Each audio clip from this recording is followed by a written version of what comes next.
जी अस्सलाम वालेकुम स्टूडेंट्स। क्या हाल चाल है जी? खैरियत से हैं?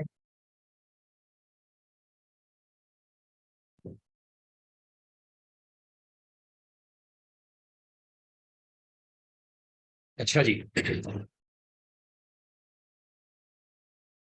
कैसी चल रही है पढ़ाई आप लोगों की? डेली ये सवाल मैं पूछता हूँ और कोई तसल्ली बख्श जवाब नहीं मिल रहा है मुझे।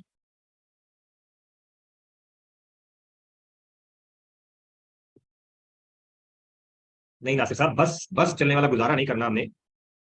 अच्छी चलनी चाहिए यार। अब तो आखिरी दिन आपके स्टार्ट हुए हुए हैं पढ़ाई के। ऑलमोस्ट लास्ट 50 डेज में आप आ गए हैं। तो अब तक तो कॉन्फिडेंस डेवलप हो जाना शुरू हो जाना चाहिए।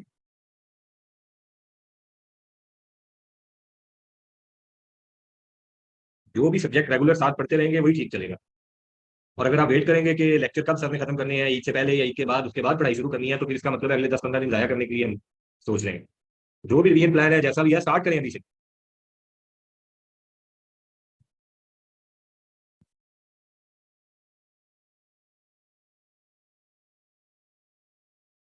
अच्छा जी। आज हमने जो टॉपिक स्टार्ट बल्कि पढ़ने हैं, स्टार्ट क्या करने हैं, साथ खत्म भी करना है उनको।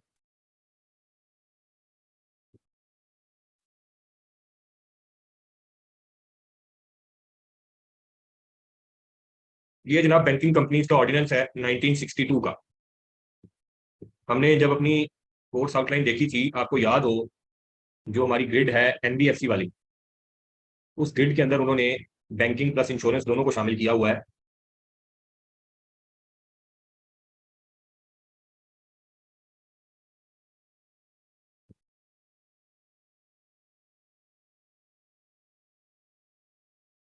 ये आपके सामने ओपन है जी हमारी वो ग्रैंड ग्रिड।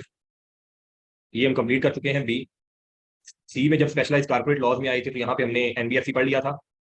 ये सारा दो चीजें उन्होंने जब जो इसमें शामिल की हैं, वो है इंश्योरेंस ऑर्डिनेंस और बैंकिंग ऑर्डिनेंस, जो 1 साल पहले उन्होंने शामिल की है। इससे पहले इंश्योरेंस और बैंकिंग आपका अदर रेलिवेंट लॉज में होता था जाके, जो लास्ट ग्रिड है। अब यहाँ पे जब उन्होंने शामिल किया है और साथ उन्होंने कह भी दिया है कि हमने ये जो आपकी ग्रिड सी है, इसका उन्होंने आपको बताया भी है कि वेटेज जो है हमने 10 to 15 मार्क्स की इसको देनी है। यानी कि एक क्वेश्चन लाजमी इस पोर्शन में से आएगा जो 10 से 15 नंबर का होगा।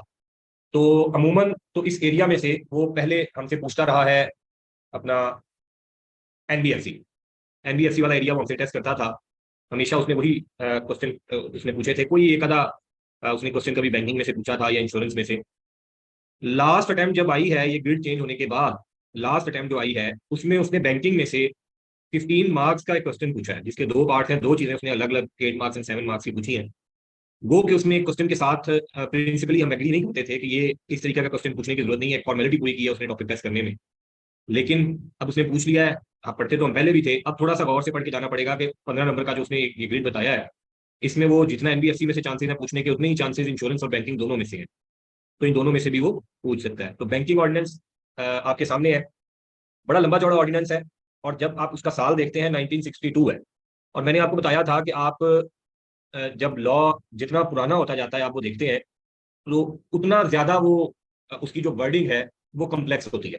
टाइम गुजरने के साथ साथ लॉ में जो वर्डिंग है उसको इजी किया गया है। अब जितने भी लेटेस्ट लॉ आते हैं, रेगुलेशंस आती हैं, आप देखते हैं वो आसान अल्फाज के अंदर उन्होंने लिखा होता है। इससे पहले जो लीगल लैंग्वेज होती थी बड़ी मुश्किल होती थी। तो 1962 का ये आपका बैंकिंग ऑर्डिनेंस चल रहा है, ये अभी आप पढ़ेंगे तो उसमें बहुत सारी चीजें वैसी आपको मिलेंगी जो बड़ी मुश्किल जुबान के अंदर उन्होंने लिखी हुई है। अब हमारी आसानी उन्होंने ये की है कि इसमें से बड़ी लिमिटेड चीजें हमारे सिलेबस में शामिल है, वो आपके सामने है। वो कह रहा है पार्ट वन में से सिर्फ ये 4 सेक्शन आपके सिलेबस में शामिल है। और जब पार्ट टू में आप जाते हैं तो मेरे ख्याल है 10-12 सेक्शन वहां से हमारे सिलेबस में शामिल है। इससे ज्यादा चीजें शामिल नहीं की, बड़ी मोटी मोटी गिनी चुनी चीजें उसने हमारे सिलेबस में शामिल की हैं। बाकी उसने एक्सक्लूड कर दिया है कि बाकी कुछ भी आपके सिलेबस का पार्ट नहीं है। ये 1 साल पहले तक बैंकिंग ऑर्डिनेंस ज्यादा होता था हमारे सिलेबस में। इस तरह लिमिटेड सेक्शन नहीं होते थे, उसने पार्ट्स भी बताए थे कि पार्ट वन एंड टू आपके सिलेबस का पार्ट। तो अब उस मुश्किल लैंग्वेज को सामने रखते हुए जो इस ऑर्डिनेंस के अंदर उन्होंने हमें दी है, इसके ऊपर मैं आपके साथ नोट्स शेयर करूंगा। और ये नोट्स भी एक तरह की बिल्कुल आप समझ लें बुलेट पॉइंट्स हैं इन सेक्शंस के जो हमने पढ़े हैं। आपकी रिवीजन के लिए, आपकी अंडरस्टैंडिंग के लिए ये नोट्स बड़े काम आएंगे। एक दफा लाजमी आपने इन नोट्स के साथ अपना जो बेयर एक्ट के जो सेक्शन है वो लाजमी रीड करने हैं। कुछ चीजें उसमें आपको खुद अंदाजा हो जाएगा कि कुछ चीजें उसमें अनइंपोर्टेंट है, बड़ी कहानियां लिखी हुई हैं। मतलब यहाँ पे नोट्स के अंदर हमने सेक्शन अगर 3-4 बुलेट पॉइंट्स के अंदर खत्म किया, वहां जाके 2 पेज उसके लिखे होंगे जिसके अंदर सारी डिफरेंट कहानियां नजर आएंगी आपको। तो आपने वो कहानियां उनको इग्नोर करना है, लेकिन आपको ये जरूर बताओ कि इंपॉर्टेंट चीजें कहाँ पे हैं। अगर वहां पे क्वेश्चन इस तरह का आ जाए जैसे लास्ट टाइम उसने पूछ लिया हमसे वो क्वेश्चन, तो वो 15 में से हम मैक्सिमम मार्क्स लेने के काबिल जरूर हो जाए। फॉलो कर रहे हैं जी बात को? तो स्टार्ट करते हैं जी, बैंकिंग कंपनीज। एक मिनट दीजिएगा उससे पहले मुझे।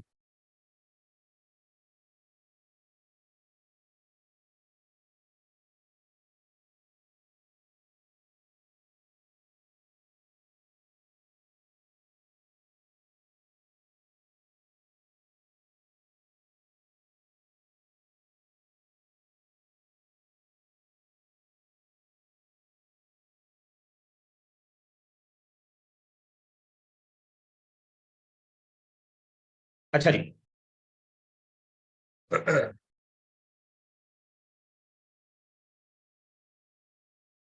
Banking companies ordinance.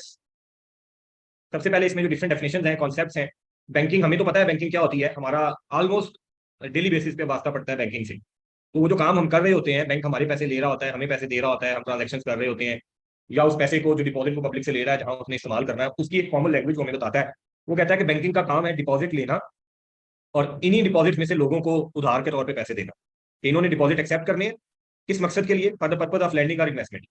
इन्होंने ये लोगों को पैसे उधार देने हैं या इन्वेस्टमेंट करनी है, और जिससे ये डिपॉजिट ले रहे हैं वो उसको ऑन डिमांड भी वापस कर सकते हैं, या अदरवाइज लोग फिक्स डिपॉजिट भी करवा देते हैं जिनकी मेच्योरिटी होती है। तो बैंकिंग का काम पैसे का लेन देन है जी, सादा अल्फाज में हम कहें। बैंकिंग कंपनी वो कहता है कोई भी वो कंपनी जो बिजनेस करती है बैंकिंग का पाकिस्तान के अंदर, इंक्लूडिंग देयर ब्रांचेस, हर चौक में आपको ब्रांच बैंकिंग की नजर आती है, और की सब्सिडरीज जो पाकिस्तान से बाहर फंक्शन कर रही है, लेकिन पाकिस्तान के अंदर इनकॉर्पोरेटेड है। तो ये बैंकिंग कंपनी का काम है बैंकिंग करना, यहाँ पे करें या पाकिस्तान से बाहर करें।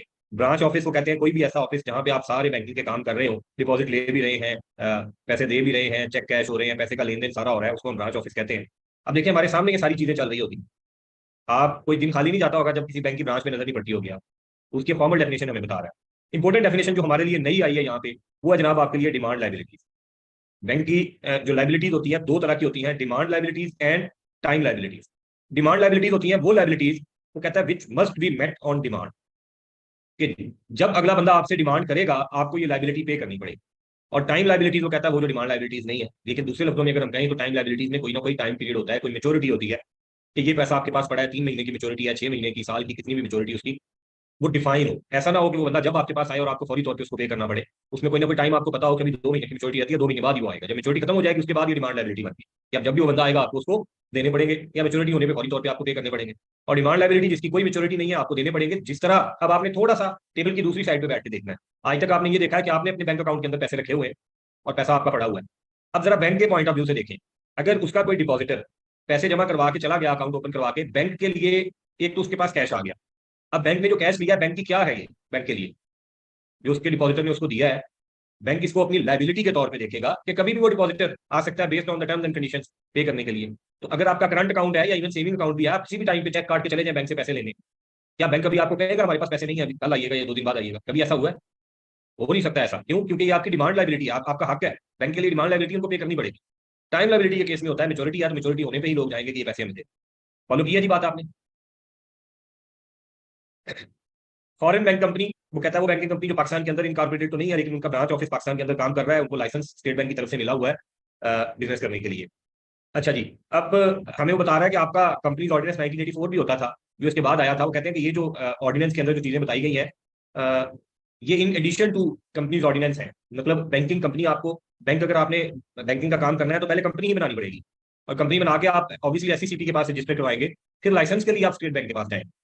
जिस तरह हमने एनबीएफसी पढ़ा था, कंपनी बनाई थी और फिर आप एससीसीपी के पास गए थे कि हमें एनबीएफसी का लाइसेंस चाहिए।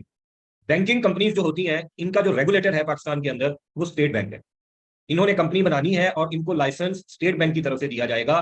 स्टेट बैंक ने इनको रेगुलेट करना है, हर चीज इन्होंने उसी को रिपोर्ट करनी होती है।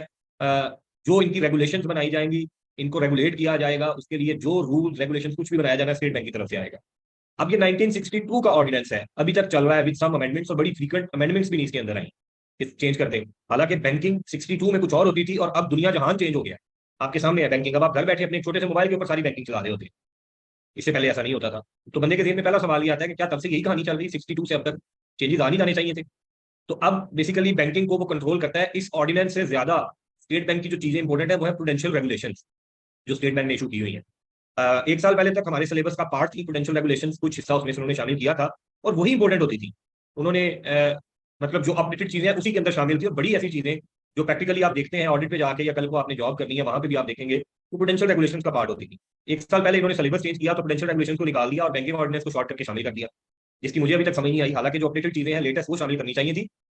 जो बैंकिंग ऑर्डिनेंस है इसको आप भले ऐसे ही रखते जैसा आप रखा है, लेकिन प्रूडेंशियल रेगुलेशंस को एक्सक्लूड ना कर, उन्होंने वो एक्सक्लूड कर दी है। तो ये अब थोड़ी सी पुरानी चीजें हल्का फुल्का हमें बैंकिंग का सिस्टम स्ट्रक्चर समझाने के लिए उन्होंने बताया है कि ये चीजें बहुत ज्यादा गहराई में ना हमें वो लेके गया है ना हमें जाने की जरूरत है।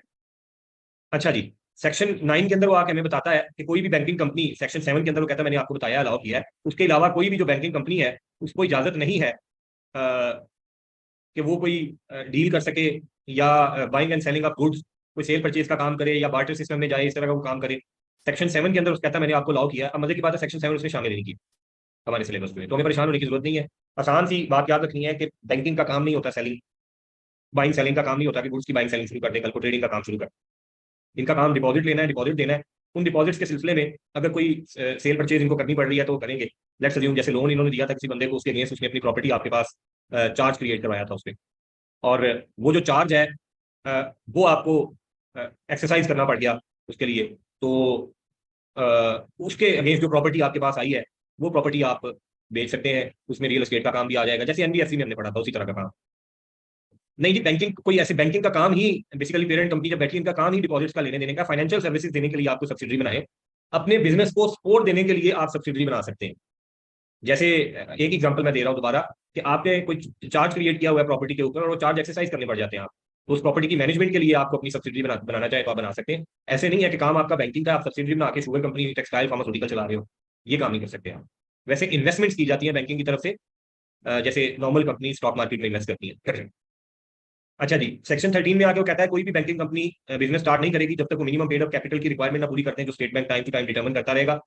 जब तक इनका पेड अप कैपिटल प्लस जो फ्री रिजर्व होते हैं आपके, वो उनकी वैल्यू उस मिनिमम वैल्यू के बराबर ना हो जो स्टेट बैंक नोटिफाई कर देगा, मतलब ये रिक्वायरमेंट वो कहता है आपको फुलफिल करनी पड़ेगी साथ साथ minimum paid up capital plus free reserve वाली। जो कंपनीज पाकिस्तान से बाहर इनकॉर्पोरेटेड है, यहाँ पे काम कर रही है, वहां पे पेड अप कैपिटल का सिलसिला कैसे पूरा होगा? तो कहते हैं उन कंपनीज के लिए फिर ये जरूरी रखी जाती है शर्त कि आप कोई डिपॉजिट्स ले आए यहाँ पे लाके स्टेट बैंक के पास, उतने डिपॉजिट्स रख दें जो फ्री डिपॉजिट्स हों, फ्री ऑफ चार्ज, या आपके जो यहाँ से प्रॉफिट आपने रिमिट करना था, वापस लेके जाना था अपनी पेरेंट कंट्री के अंदर, उस प्रॉफिट में से आपको डिपॉजिट यहाँ पे रख ले या कोई एसेट एक्वायर कर ले यहाँ पे, तो मिनिमम पेड अप कैपिटल की रिक्वायरमेंट आपकी उस हिसाब से यहाँ पे पूरी कर ली जाएगी। और किस किस तरीके से रखे जा सकते हैं उसका वो बता रहा है कि interest free deposit Pakistani rupees के अंदर रखा जा सकता है इनकी तरफ से स्टेट बैंक के पास, या फॉरेन एक्सचेंज को फ्रीली कन्वर्टेबल, जैसे डॉलर है, डॉलर अकाउंट ओपन करके उसके अंदर उतने पैसे रख ले, या जो अप्रूव्ड सिक्योरिटीज है वो भी वो कहते हैं फ्री ऑफ चार्ज होनी चाहिए, अनइनकम्बर्ड सिक्योरिटीज आपकी पड़ी हो, उसमें अगर आप रख देते हैं तो आपकी रिक्वायरमेंट ये जो फॉरेन बैंकिंग कंपनी है उसकी पूरी हो गई, मिनिमम जो उन्होंने रिक्वायरमेंट रखी है पेड अप कैपिटल वाली। अच्छा जी, अब हम आते हैं शेयर कैपिटल और वोटिंग राइट्स के ऊपर उन्होंने यहाँ पे बात की है। अब यहाँ पे कुछ बातें आपको थोड़ी सी पुरानी मिलेंगी जो अब आउटडेट हो चुकी हैं, लेकिन बैंकिंग ऑर्डिनेंस का अभी तक वो पार्ट है। जैसे वो कहता है बैंकिंग कंपनी जो पाकिस्तान में इनकॉर्पोरेट हुई है, ये कंडीशन उसने फुलफिल करनी है। एक कहता है सब्सक्राइब कैपिटल जो है ये कम से कम 50% होना चाहिए ऑथराइज कैपिटल का, बाकी कंपनीज में ये शर्त नहीं। आपने ऑथराइज कैपिटल जो मेमोरेंडम के अंदर था उसका कम से कम 1/2 यानी कि 50%, हाफ जो है उसका सब्सक्राइब करना है आपके मेंबर्स ने, ये सब्सक्राइब कैपिटल हो। अब उस सब्सक्राइब कैपिटल में से पेड अप कैपिटल जो है वो 50% ऑफ दैट सब्सक्राइब कैपिटल आदमी होना चाहिए। क्लियर है? अब जरा इसके ऊपर सोचें कि क्या कोई नॉर्मल कंपनीज के अंदर इस तरह की रिस्ट्रिक्शन हमने पड़ी है कोई, या ये पॉसिबल है? एक मिनट मुझे दें, आप सोचें जरा इस पे।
अच्छा जी,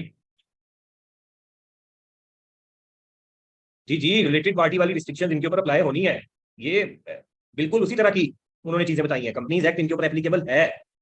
ठीक है, कहीं पे अगर कोई स्टेट बैंक एडिशनल रिक्वायरमेंट बताता है या अलग रिक्वायरमेंट बताता है तो वो फॉलो करेंगे, अदरवाइज सारी वो रिक्वायरमेंट्स रिलेटेड पार्टी वाली इनके ऊपर एप्लीकेबल है। जी, अबू राना ने बड़ी अच्छी बात की है कि अब जो पेड अप है वो आपका सारे का सारा सब्सक्राइब जो होता है वो पेड अप होता है, क्योंकि पार्शली पेड वाला कॉन्सेप्ट खत्म हो गया है। जी, ये होता था जो पार्शली पेड होता था कि इतना सब्सक्राइब कर लिया, उसमें से कुछ पे कर देते थे, कुछ बाकी पेएबल रहता था। उस सूरत में सब्सक्राइब और पेड अप का डिफरेंस होता था।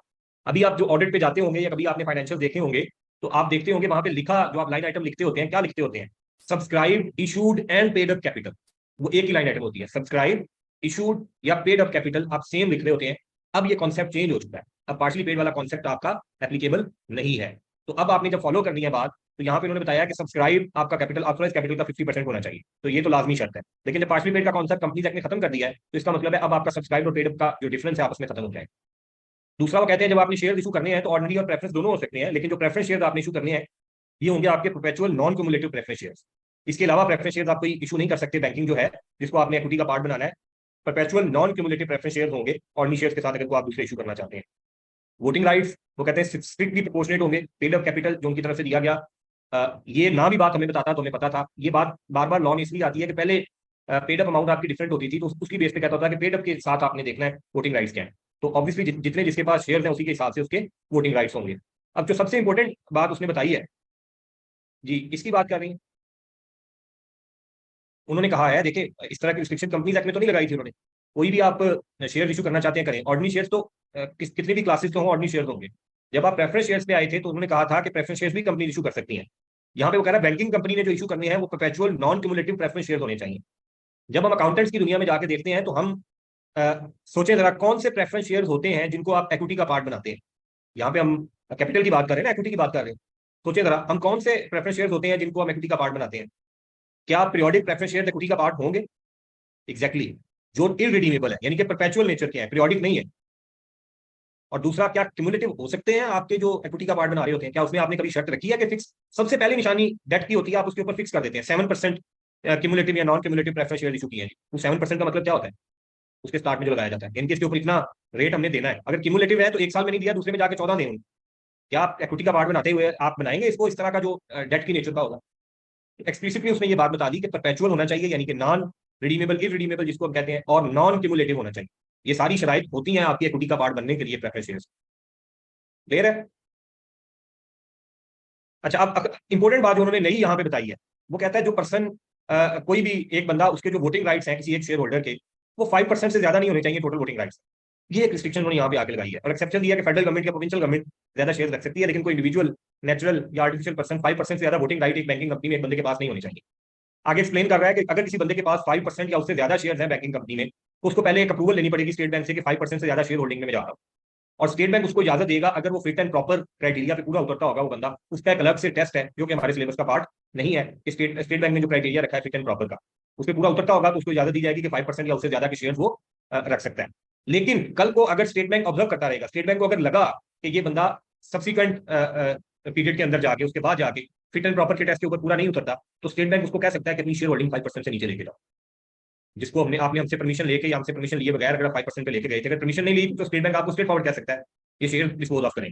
अगर परमिशन ली थी और उसके बाद फिट एंड प्रॉपर क्राइटेरिया पूरा नहीं उतरे आप, तो स्टेट बैंक कह सकता है ये जो आपकी 5% से ज्यादा शेयर होल्डिंग है इसको कम करें।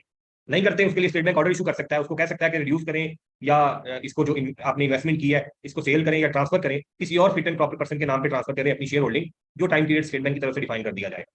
और कब होगा ये? अगर सब्सिक्वेंटली वो कहते हैं फिट एंड प्रॉपर टेस्ट के ऊपर पूरा नहीं उतरता, अगर इनिशियली उसने इजाजत लेके भी लिए थे शेयर, बाद में टेस्ट पे पूरा नहीं उतरा, तो कहेंगे ये जो शेयर है किसी और के नाम ट्रांसफर करो। क्लियर है जी? दूसरा वो कहते हैं, वो कह देंगे अपनी शेयर होल्डिंग किसी और बंदे को दे दो जो फिट एंड प्रॉपर क्राइटेरिया पे पूरा उतरता है।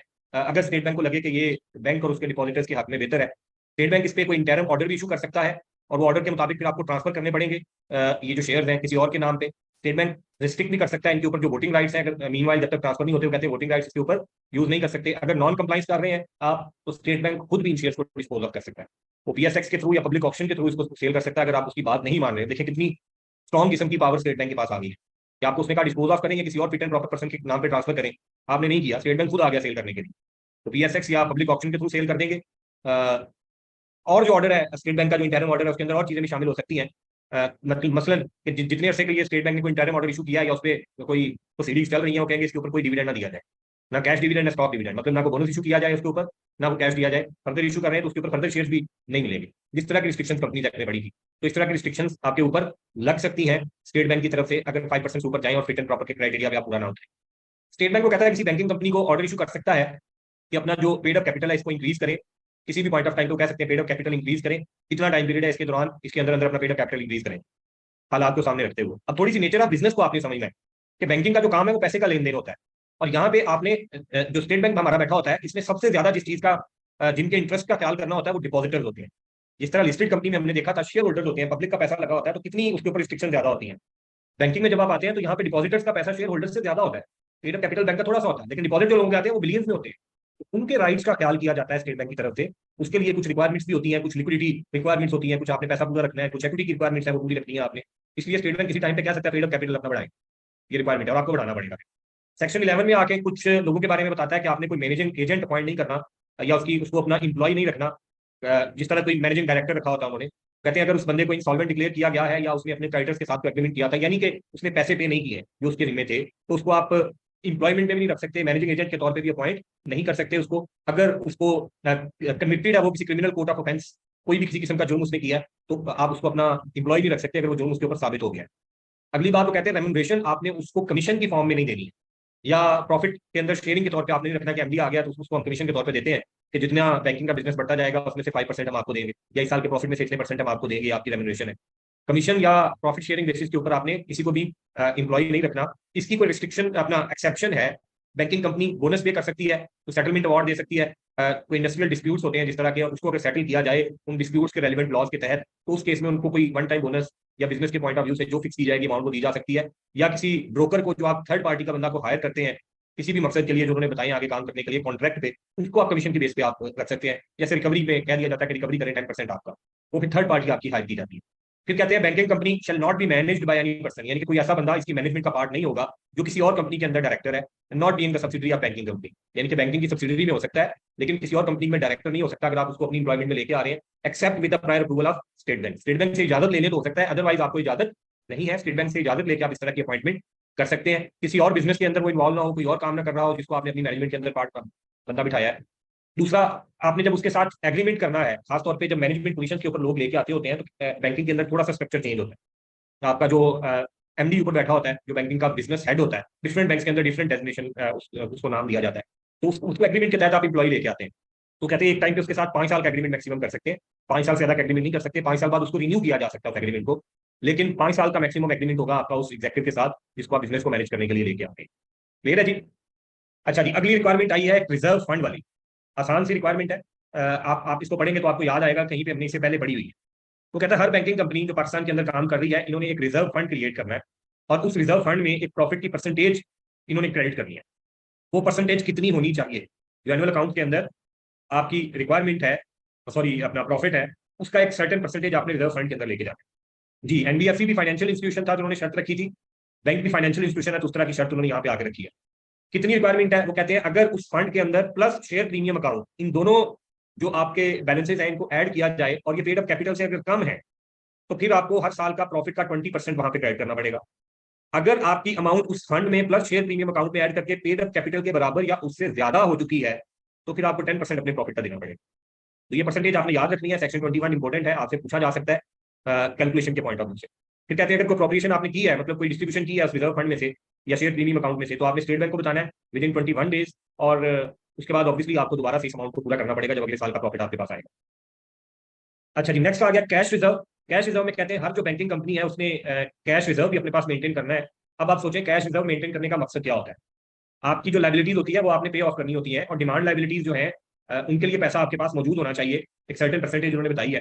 वो कहते हैं कि कैश रिजर्व हर बैंक के पास होना चाहिए, अपने पास करंट अकाउंट में रख लें, या स्टेट बैंक के पास अकाउंट ओपन करवा के रख लें, किसी और बैंक के पास आपका अकाउंट ओपन हो वहां पे रख लें। कितना रखना है? 5% ऑफ इट्स डिमांड लाइबिलिटीज जो पाकिस्तान के अंदर है, and 2% of its time liabilities. इनके इक्वल आपने जो पैसा है वो कैश रिजर्व की फॉर्म में अपने पास रखना है, और इसकी एक रिटर्न आपने मंथली बेसिस पे सबमिट करवानी है। कि कैश रिजर्व हमारा स्टेट बैंक को आपने बताना है हर महीने की 15 तारीख को आपने एक रिटर्न सबमिट करनी है, और उस रिटर्न के अंदर जो पिछला महीना आपका गुजर चुका है उस महीने की वीकली रिपोर्ट आपने देनी है।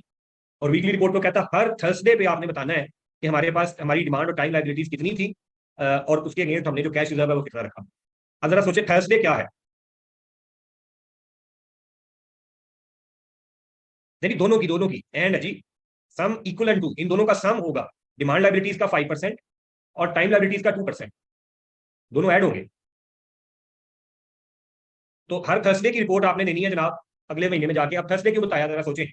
जब ये बैंकिंग ऑर्डिनेंस आया था तो तब पाकिस्तान के अंदर फ्राइडे ऑफ होता था, आपका वीकेंड फ्राइडे होता। तो उन्होंने फिर ये थर्सडे वाली शर्त रख दी थी कि हर वीक की आपने रिपोर्ट एक देनी है उनको, और अभी तक वही चल रही है कि आप हर थर्सडे की रिपोर्ट हर अगले महीने की 15 तारीख तक एक मंथली रिपोर्ट देंगे। अच्छा जी, अब छोटी छोटी बातें आगे बता रहा है इलेक्शन ऑफ न्यू डायरेक्टर्स के बारे में। वो कहता है स्टेट बैंक जो है वो किसी भी बैंकिंग कंपनी को रिक्वायर कर सकता है कि जनरल मीटिंग कॉल करें और इलेक्शन करवाएं डायरेक्टर्स के। जिस तरह कमीशन के पास पावर थी, वहां पे यहाँ स्टेट बैंक के पास पावर है, और स्टेट बैंक की इस बात को आप फॉलो करेंगे। उसके लिए कम से कम 2 महीने का टाइम आपको दिया जाएगा। फिर जो डायरेक्टर्स आएंगे रिमेनिंग टेन्योर के लिए डायरेक्टर्स होंगे, जब टेन्योर खत्म होगा तो नए इलेक्शन दोबारा से करवा के नए डायरेक्टर्स आ जाएंगे। और इस तरह का काम ऑब्वियसली किया जाएगा अगर स्टेट बैंक को कोई एतराज होता है। जो इलेक्टेड डायरेक्टर है, जिस तरह की सीसीजी में रिक्वायरमेंट वहां पे रखी थी, उस तरह की यहाँ पे रिक्वायरमेंट आई है। वो कहते हैं इलेक्टेड डायरेक्टर 6 कंसेक्टिव सालों से ज्यादा के लिए डायरेक्टर नहीं हो सकता, for more than 6 consecutive year, और 3 साल से कम का ब्रेक नहीं होना चाहिए। कि 6 साल बाद जब आप उसको बीओडी से निकाल रहे हैं या वो ब्रेक ले रहा है, तो कम से कम 3 साल का ब्रेक हो, फिर दोबारा से वो आए। जिस तरह सीसीजी के अंदर उसने आपको रिक्वायरमेंट बताई थी, लिस्टेड कंपनीज के लिए 9 ईयर्स रखे थे और पब्लिक सेक्टर के लिए 6 ईयर्स रखे थे, 2 टेन्योर उन्होंने रखे। तो यहाँ पे भी उसी तरह की है।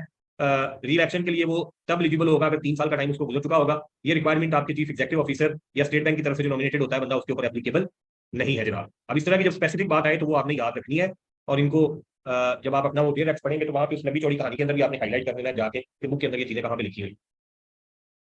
अच्छा जी, नेक्स्ट आ गया जो डायरेक्टर साहब है उनको फारिग भी किया जा सकता है।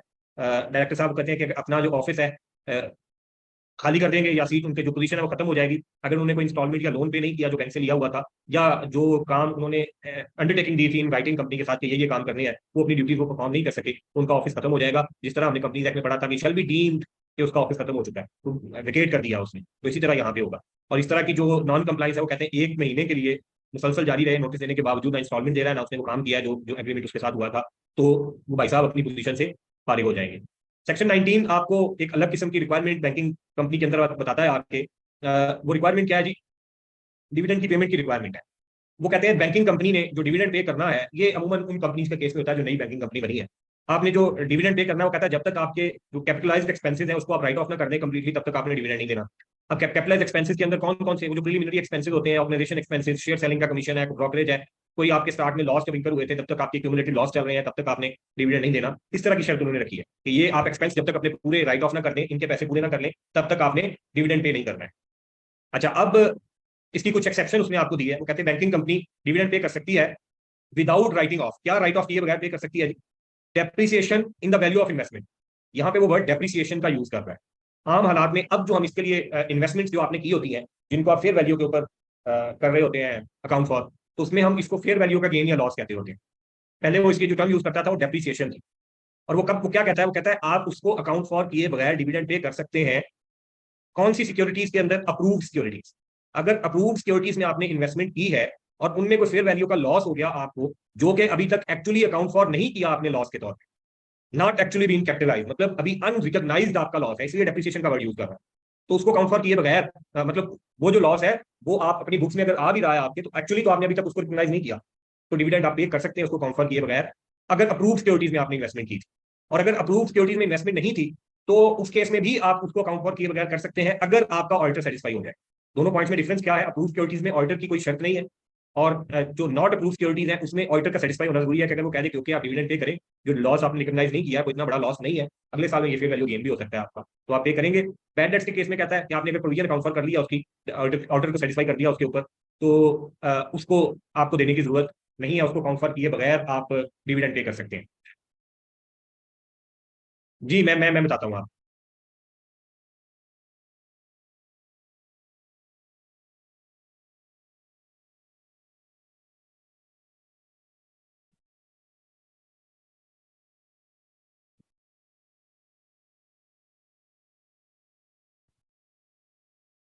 अच्छा जी, वो कहता है लेट्स अज्यूम बैंकिंग कंपनी का जो प्रॉफिट आया था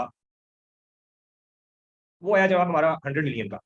अब आप जब डिविडेंड देना चाहते हैं तो इसमें अब डिपेंड करता है उस अकाउंटिंग ट्रीटमेंट के ऊपर कि आपने जो अकाउंटिंग ट्रीटमेंट किया है अपना उसका उन इन्वेस्टमेंट्स का, जिसको हमने कहा कि फेयर वैल्यू के ऊपर आपने रिकॉग्नाइज किया था। अब अगर उसकी डेप्रिसिएशन की वो बात कर रहा है तो इसका मतलब है फेयर वैल्यू गेन या लॉस आपने रिकॉर्ड किया होगा। अब एक रिस्ट्रिक्शन हम कंपनीज एक्ट में कल ही पढ़ के आए हैं, उसने क्या कहा था कि अनरियलाइज्ड गेन जो है आपका अपनी उन सिक्योरिटीज के ऊपर, जो अभी तक आपने रिकॉग्नाइज नहीं किया गेन, उसके अगेंस्ट आप डिविडेंड नहीं दे सकते हैं। कल वाली बात तो समझ आ गई थी कि अगर हमारे इस 100 मिलियन के अंदर 40 मिलियन का गेन शामिल हो उन इन्वेस्टमेंट्स पे जो अभी तक हमने रिकॉग्नाइज नहीं किया, तो आप 60 मिलियन बाकी बचा वो डिविडेंड दे सकते हैं। अब उसी बात को थोड़ा सा उलट कर रहा है, वो कहता है आपका 100 मिलियन के प्रॉफिट आया है, लेकिन इस प्रॉफिट के अंदर आप ऊपर अकाउंट फॉर करके आए हैं फेयर वैल्यू लॉस था उन इन्वेस्टमेंट्स के ऊपर, लेट्स अज्यूम वो 20 मिलियन का था। तो अगर ये 20 मिलियन ना होता तो आपका प्रॉफिट कितना होना था?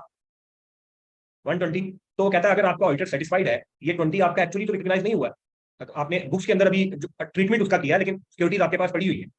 तो अगर अप्रूव सिक्योरिटीज है तो आपको ऑडिटर से भी पूछने की जरूरत नहीं है। अगर अनअप्रूव सिक्योरिटीज है, ऑडिटर आपका सेटिस्फाइड है, तो 120 तक भी आप डिविडेंड दे सकते हैं। क्लियर है जी? इसको काउंट फॉर किए बगैर। लेकिन unrealise gain basically count for नहीं करना, वो रिस्ट्रिक्शन है। अगर गेन नहीं करना तो अनरियलाइज लॉस की भी वो बात कर रहा है कि उसको काउंट फॉर किए बगैर भी आप डिविडेंड दे सकते हैं। क्लियर है जी? मतलब कैश आपके पास पड़ा हुआ है, ये नॉन कैश आपने अभी तक रिकॉग्नाइज किया, अभी कल को जाके देखेंगे मे भी अगले साल में आपको उसको गेन आ जाए जब आप उसको डिस्पोज ऑफ करने जाए।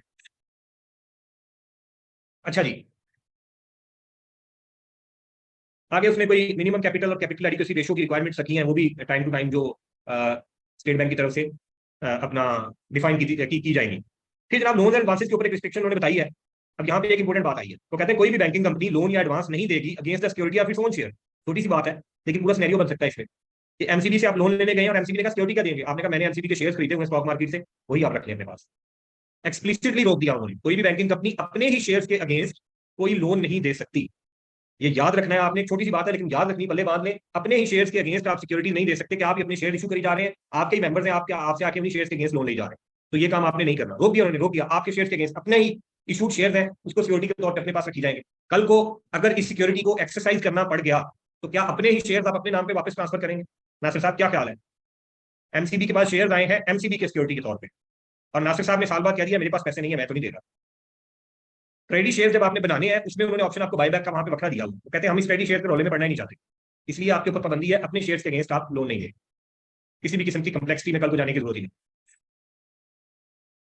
अच्छा जी, फिर वो कहते हैं कोई अनसिक्योर्ड लोन या एडवांस नहीं देना इन्होंने, या लोन या एडवांस नहीं देना अपने डायरेक्टर की गारंटी पे, या उनके जो फैमिली मेंबर्स इस डायरेक्टर के हैं उनकी गारंटी पे। उस फैमिली मेंबर में कौन कौन लोग शामिल है वो भी उन्होंने आपको बता दिया। कोई प्राइवेट कंपनी जिसमें ये बैंकिंग कंपनी या जो ऊपर लोग आपको उन्होंने बताए हैं वो डायरेक्टर हैं, प्रोप्राइटर हैं या पार्टनर हैं, उनके बिहाफ पे। कोई पब्लिक कंपनी जिसके अंदर हमारी ये बैंकिंग कंपनी या कोई बंदे सब्सटेंशियली इंटरेस्टेड है, इनके बिहाफ पे आपने कोई लोन नहीं देना है, उनकी गारंटी के ऊपर कोई लोन आपने नहीं देना है। अब यहाँ पे उसने हल्की सी बात की है, इसके बारे में ज्यादा खोल के जो चीजें उसने बताई है ना, वो प्रूडेंशियल रेगुलेशंस के अंदर आके बताई। कि फर्दर आगे एक्सप्लेन उसने क्या क्या किया है, अपने शेयर्स के अगेंस्ट देना है, किसी और के शेयर्स के अगेंस्ट देना है, क्या मार्जिन रखना है, सारी बातें वहां पे खोल खोल के उसने बयान की है, लेकिन वो हमारे सिलेबस का पार्ट उन्होंने अब नहीं बनाए। अच्छा जी, वो कहता है आपने लोन या एडवांस अपने डायरेक्टर को या किसी इंडिविजुअल फर्म या कंपनी को नहीं देना जिसके अंदर आपका डायरेक्टर इंटरेस्टेड है, जब तक आप अपने बीओडी से अप्रूवल ना ले लें।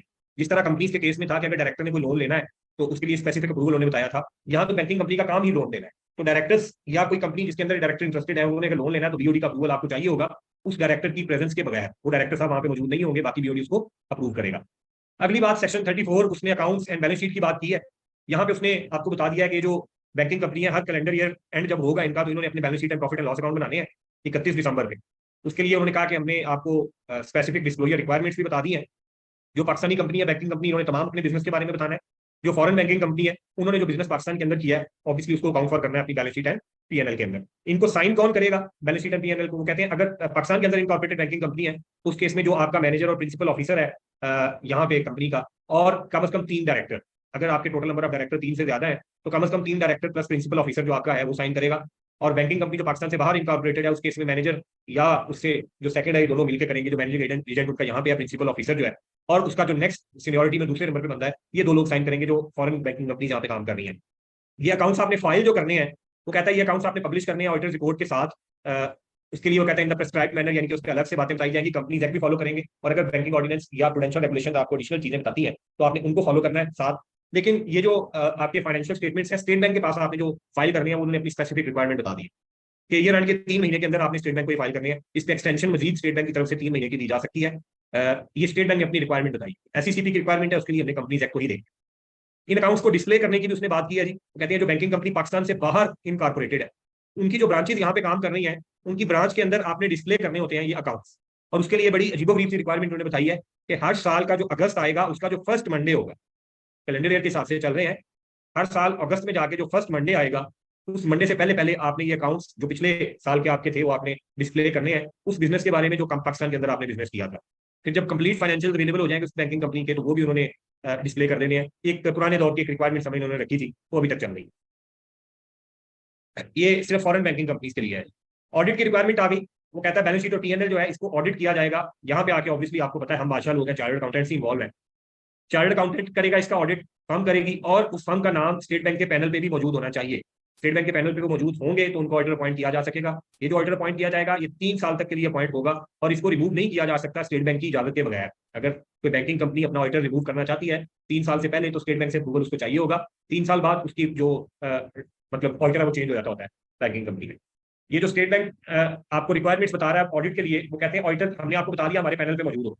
अगर इस ऑडिटर साहब ने कोई हैंकी पैंकी की, कोई गलत हरकत की, तो उसके अगेंस्ट भी कार्रवाई हो सकती है।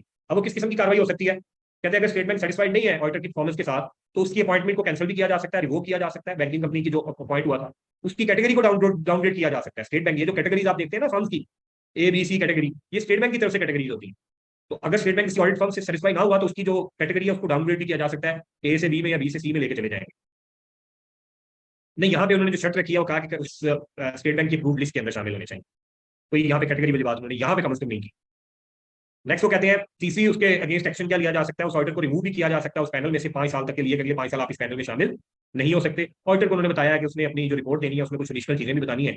वो क्या है कि जो ऑडिटर साहब है, जो उनको इन्फॉर्मेशन या एक्सप्लेनेशन चाहिए थे, जो मिल गए हैं, क्या वो मुतमईन है उन इन्फॉर्मेशन एक्सप्लेनेशन से जो कंपनी ने उनको दी है? कोई बैंकिंग कंपनी ने अपनी जो ट्रांजेक्शन की है वो ठीक की है, वैसी तो नहीं है जो इधर उधर लॉ से हटके कोई ट्रांजेक्शन थी? जो रिटर्न आए हैं ब्रांच ऑफिस से, क्या वो सेटिस्फैक्ट्री है ऑडिट पर्पज के लिए? वो मुतमईन है उस पर? और क्या उसका जो प्रॉफिट एंड लॉस अकाउंट है वो ट्रू बैलेंस दे रहा है या नहीं दे रहा? आसान अल्फाज में इस पैराग्राफ को हम इन पॉइंट्स को कंपाइल करें तो ऑडिट में हम क्या कहते होते हैं कि ट्रू एंड फेयर व्यू देना चाहिए ऑडिटर के मुताबिक। तो जो बैंकिंग कंपनी का ऑडिटर है वो इस चीज पे मुतमईन होगा। ये जनाब चंद गिनी चुनी सी बातें हैं जो हमारे सिलेबस के अंदर बैंकिंग कंपनी के हवाले से शामिल हैं। ये जो नोट्स मैंने आपके सामने रखे हैं और हमने 1 घंटे के अंदर इनको डिस्कस कर लिया है, ये आपके रिवीजन के लिए बड़े काम आएंगे। आपने एक दफा बैंकिंग कंपनी ऑर्डिनेंस अपनी बेयर एक्स की बुक में से पढ़ना है, उसको अंडरलाइन हाईलाइट करना है, और अगर कोई अनोखी चीजें उसके अंदर नजर आए जो इग्नोर करने वाली हो तो उनको इग्नोर भी करना है, कीपिंग इन व्यू कि वहां पे वर्डिंग बड़ी पुरानी है और बहुत सारी चीजें आउटडेट हो चुकी हैं जो पोटेंशियल रेगुलेशन में आके वो कवर कर रहा था। तो ये मोटी मोटी चीजें उसमें से मैंने आपको बता दी है। अब हम इसका जो लास्ट अटेम्प्ट में उसने क्वेश्चन पूछा है उसको देख लें तो आपको आइडिया हो जाए कि अगर वो मैक्सिमम हैवी किस्म का क्वेश्चन भी पूछना चाहे आपसे तो किस तरह की चीज है जो यहाँ से वो पूछ सकता है।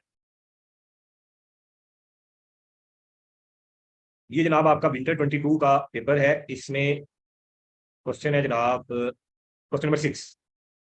इसका A पार्ट हम बाद में देखते हैं, पहले B पार्ट देखें कि आप उस पर कितने मुतमईन है। ये जी B पार्ट है इसका। इस B पार्ट को देखें और सोचें इसका आंसर क्या है, फिर हम A पार्ट की तरफ जाते हैं कि क्या A पार्ट में क्या बता रहा है।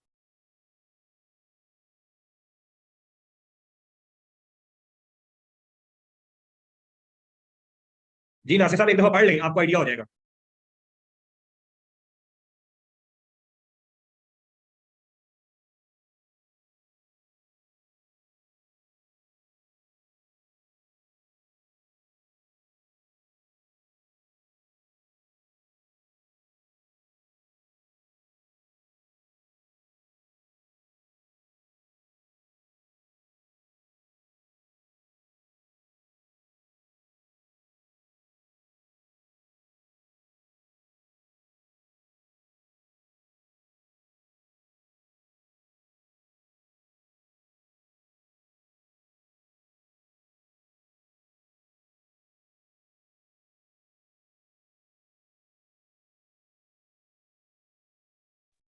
हाँ जी पढ़ लिया जी, तो समझ आई है। अब वही कहानी लिखनी है आपने, देखिए 7 मार्क्स का उसने पूछा है। दो कंपनीज का उसने कहा, एक में कहता है 4.1% है आपके पास, एक में 4.4% है। नंबर ऑफ सिक्योरिटीज उसने बता दी है, कॉस्ट बता दिया। ये इन्फॉर्मेशन हमारे लिए कोई इसका इशू ही नहीं था। आखिरी जो 2 कॉलम उसने दिए हैं नंबर ऑफ सिक्योरिटीज का भी और कॉस्ट का भी हमारे लिए रेलिवेंट नहीं है। हमने सिर्फ ये देखना है कि वो मजीद जब रिक्वायर करना चाहता है तो 0.5% करेगा यहाँ पे, तो आप 5% से ऊपर नहीं जा रहे हैं। तो क्या इसके लिए कोई एडिशनल रिक्वायरमेंट चाहिए आपको? यहाँ पे कोई नहीं चाहिए। OBL में जब आप गए हैं तो 4.4 उसके पास है, 1.2 मजीद वो एक्वायर करना चाहता है। तो अब उसके लिए आपने बताना है कि 5% से ऊपर जाएगा तो उसको स्टेट बैंक का अप्रूवल चाहिए। उसने क्या कहा है, 2 चीजें उसने पूछी है। वो कहता है अली सईद को आपने मशवरा देना है regarding requirements to be fulfilled in the above situation. एक तो आपने ये बताना है रिक्वायरमेंट क्या है, और रिक्वायरमेंट हमने एक ही पढ़ी थी स्टेट बैंक से, उसने अप्रूवल लेना, स्टेट बैंक उसको टेस्ट करेगा फिट एंड प्रॉपर क्राइटेरिया के ऊपर। अगली बात, 2 चीजें उन्होंने पूछी है। अगली वो कहता है आल्सो स्टेट द कॉन्सिक्वेंसेज अगर अली सईद साहब उन रिक्वायरमेंट्स को पूरा नहीं करते, उनको मीट नहीं करते। यहाँ ज्यादा चीजें जो मेंशन करनी थी आपने वो इस दूसरी रिक्वायरमेंट के अंदर करनी थी। अगर नहीं करेंगे, फिट एंड प्रॉपर के टेस्ट पूरा नहीं उतरेंगे, तो स्टेट बैंक आपको क्या कहेगा कि ये जो आपकी शेयर होल्डिंग है इसको डिस्पोज ऑफ कर दें, नहीं करेंगे तो खुद डिस्पोज ऑफ कर देगा। आपके जो डिविडेंड के राइट्स हैं उनको रिस्ट्रिक्ट किया जा सकता है इनके ऊपर, आपके जो फर्दर इशू के राइट्स हैं उनको रिस्ट्रिक्ट किया जा सकता है। जो चीज़ हम पढ़ के आए थे वही समरी एज इट इज आप लिख देंगे तो 7 में से मेरा ख्याल है कि 5 मार्क्स तो आपके पास आराम से आ जाएंगे।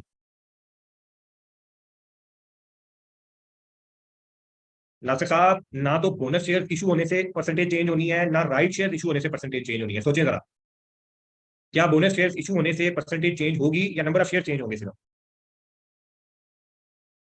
राइट शेयर में भी उसका जो राइट बनता है वही वो लेगा, अदर देन राइट में जाके वो ले सकता है। तो नंबर ऑफ शेयर की बात नहीं कर रहे, परसेंटेज की बात।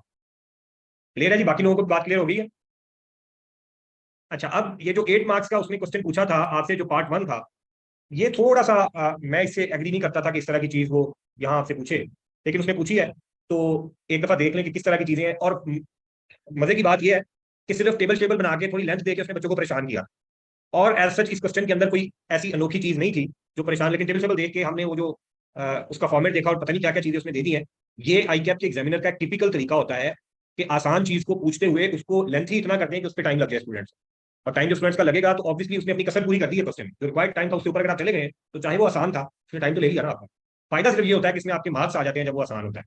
तो जरा देखिए वो क्या बता रहा है। वो कहता है जनाब, ओबीएल एक बैंक है, ये अभी कंसिडर कर रहे हैं एक प्रपोजल कि इन्होंने 2500 मिलियन 2.5 बिलियन लेना है एक सर्टेन रेट के ऊपर दूसरे बैंक से। दूसरा बैंक है जनाब केबीएल। आगे उसने टर्म बता दिया कि पेएबल इन 6 इक्वल सेमी एनुअल इंस्टॉलमेंट्स जो 2024 से स्टार्ट हो रही है। लोन जो है वो सिक्योर होगा against the pledge of 45 million securities of BL. कोई बल्ब लिमिटेड है, उसके शेयर्स आपने सिक्योरिटी के तौर पे देने हैं। आगे वो बात क्या बढ़ा रहा है, वो कहता है ओबीएल के रिकॉर्ड 30 नवंबर 2022 पे ये हमने रिकॉर्ड निकाला है। वो क्या है जी, उन्होंने सिक्योरिटीज में जो इन्वेस्टमेंट की हुई है वो उन्होंने बताई है। बल्ब लिमिटेड लिमिटेड के शेयर जो है हेल्ड फॉर ट्रेडिंग है, नंबर ऑफ सिक्योरिटीज भी बता दी, मार्केट वैल्यू भी बता दी, कॉस्ट भी बता दी।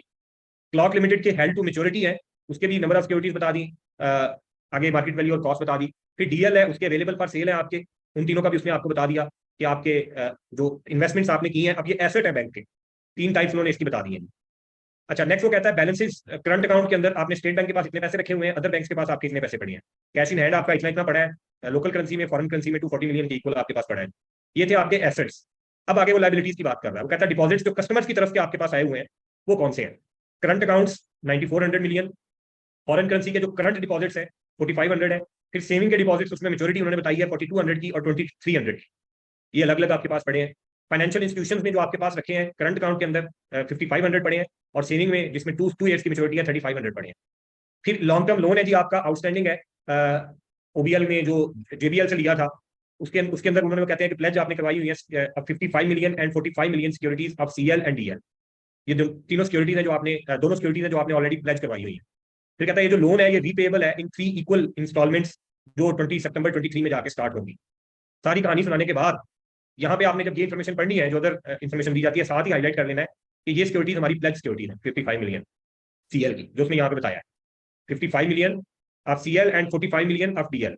डीएल की जो आपके पास अवेलेबल है 90 मिलियन, इसमें से 45 मिलियन आपने प्लेज करवाई हुई है ऑलरेडी, और बीएल की जो सिक्योरिटीज आपके पास 45 पड़ी है इनको आप प्लेज करवाने का अभी सोच रहे हैं, जो ऊपर उसने बताया है कि इसके अगेंस्ट जो सिक्योरिटी आपने देनी है ये बीएल की 45 मिलियन की सिक्योरिटी। क्लियर है जी? इन्फॉर्मेशन जब आपको हजम हो जाए, अब देखिए करना क्या है हमने। तो कहता है under the provisions of banking ordinance आपने बताना है कि क्या ओबीएल के जो लिक्विड एसेट्स हैं ये सफिशिएंट है आपकी इस बोरिंग को सपोर्ट करने के लिए केबीएल से जो आपने बोरिंग लेनी है प्रपोज टर्म्स के ऊपर। और आगे उसने हमें फर्दर इन्फॉर्मेशन दी कि स्टेट बैंक ने एक डायरेक्टिव इशू किया है कि बैंकिंग कंपनी ने लिक्विड एसेट्स को मेंटेन करना है at the rate of 19% of its demand liabilities. मतलब आपको पूरे की पूरी इंफॉर्मेशन यहाँ पे दे दी, बैंकिंग ऑर्डिनेंस का रेफरेंस उसने वहां पे आपको दिया था, लेकिन सारी इंफॉर्मेशन इस आखिरी जो स्टेटमेंट उसने दिया इसमें आपकी आ रही। आपने अब देखना है कि आपने मेंटेन करने थे अपने liquid assets equal to 19% of demand liabilities. तो आपको दो चीजें यहाँ पे पता होनी चाहिए, एक आपकी डिमांड लायबिलिटीज क्या है, टोटल कितनी है, उसका 19% लेंगे तो जो फिगर आएगी आपकी उसके बराबर आपके लिक्विड एसेट्स होने चाहिए। फिर आपने जाना है अपने लिक्विड एसेट्स के अंदर कि लिक्विड एसेट्स हमारे पास कितने अवेलेबल है, स्ट्रेट फॉरवर्ड वहीं पे आपने बता देना, एक तरफ डिमांड लायबिलिटीज का 19% हो, एक तरफ आपके लिक्विड एसेट्स हो, उन दोनों में आपने देख के बता देना क्या लिक्विड एसेट्स मेरे सफिशिएंट है उस 19% के जो डिमांड लायबिलिटीज का है। तो सबसे पहले देखें आपने जो लिक्विड एसेट्स हैं वो कौन कौन से मौजूद है। सिक्योरिटीज आपके पास मौजूद है, लिक्विड एसेट्स हैं, लेकिन जो प्लेज सिक्योरिटीज हैं ऑब्वियसली वो अब लिक्विड नहीं है, उनको आप डिस्पोज ऑफ नहीं कर सकते। तो ये 45 आपके पास अवेलेबल है, अभी तक आपने इनको कहीं पे प्लेज नहीं करवाया। ये 55 ऑलरेडी आपकी प्लेज है, इनको आप यूज ही नहीं कर सकते। इस 90 में से 45 आपके पास अवेलेबल है, तो 2 पे डिवाइड करते हैं उसकी उतनी वैल्यू ले लें कि आपके पास जो मार्केट वैल्यू उसकी अवेलेबल है 2500, कॉस्ट ज्यादा थी लेकिन अब मार्केट वैल्यू आपकी कम है, तो मार्केट वैल्यू आप लेंगे। फिर जो करंट अकाउंट्स के अंदर आपके लिक्विड एसेट्स हैं, अपना पैसा है, ये लिक्विड एसेट होगा आपका। कैश इन हैंड आपका ऑब्वियसली लिक्विड एसेट है, तो टोटल लिक्विड एसेट आपके पास एक तरफ आ गए। दूसरी तरफ मैंने क्या कहा था, डिमांड लाइबिलिटीज का 19% आपने कैलकुलेट करना है। अब सबसे पहले देखिए डिमांड लाइबिलिटीज क्या है। आप अभी जो डेफिनेशन हम पढ़ के आए थे, क्या उसमें उसको सामने रखते हुए ये दो आपके सामने टेबल है, इसमें लाइबिलिटीज आपको बताई गई है। मुझे बता सकते हैं आपकी डिमांड लाइबिलिटीज कौन कौन सी है?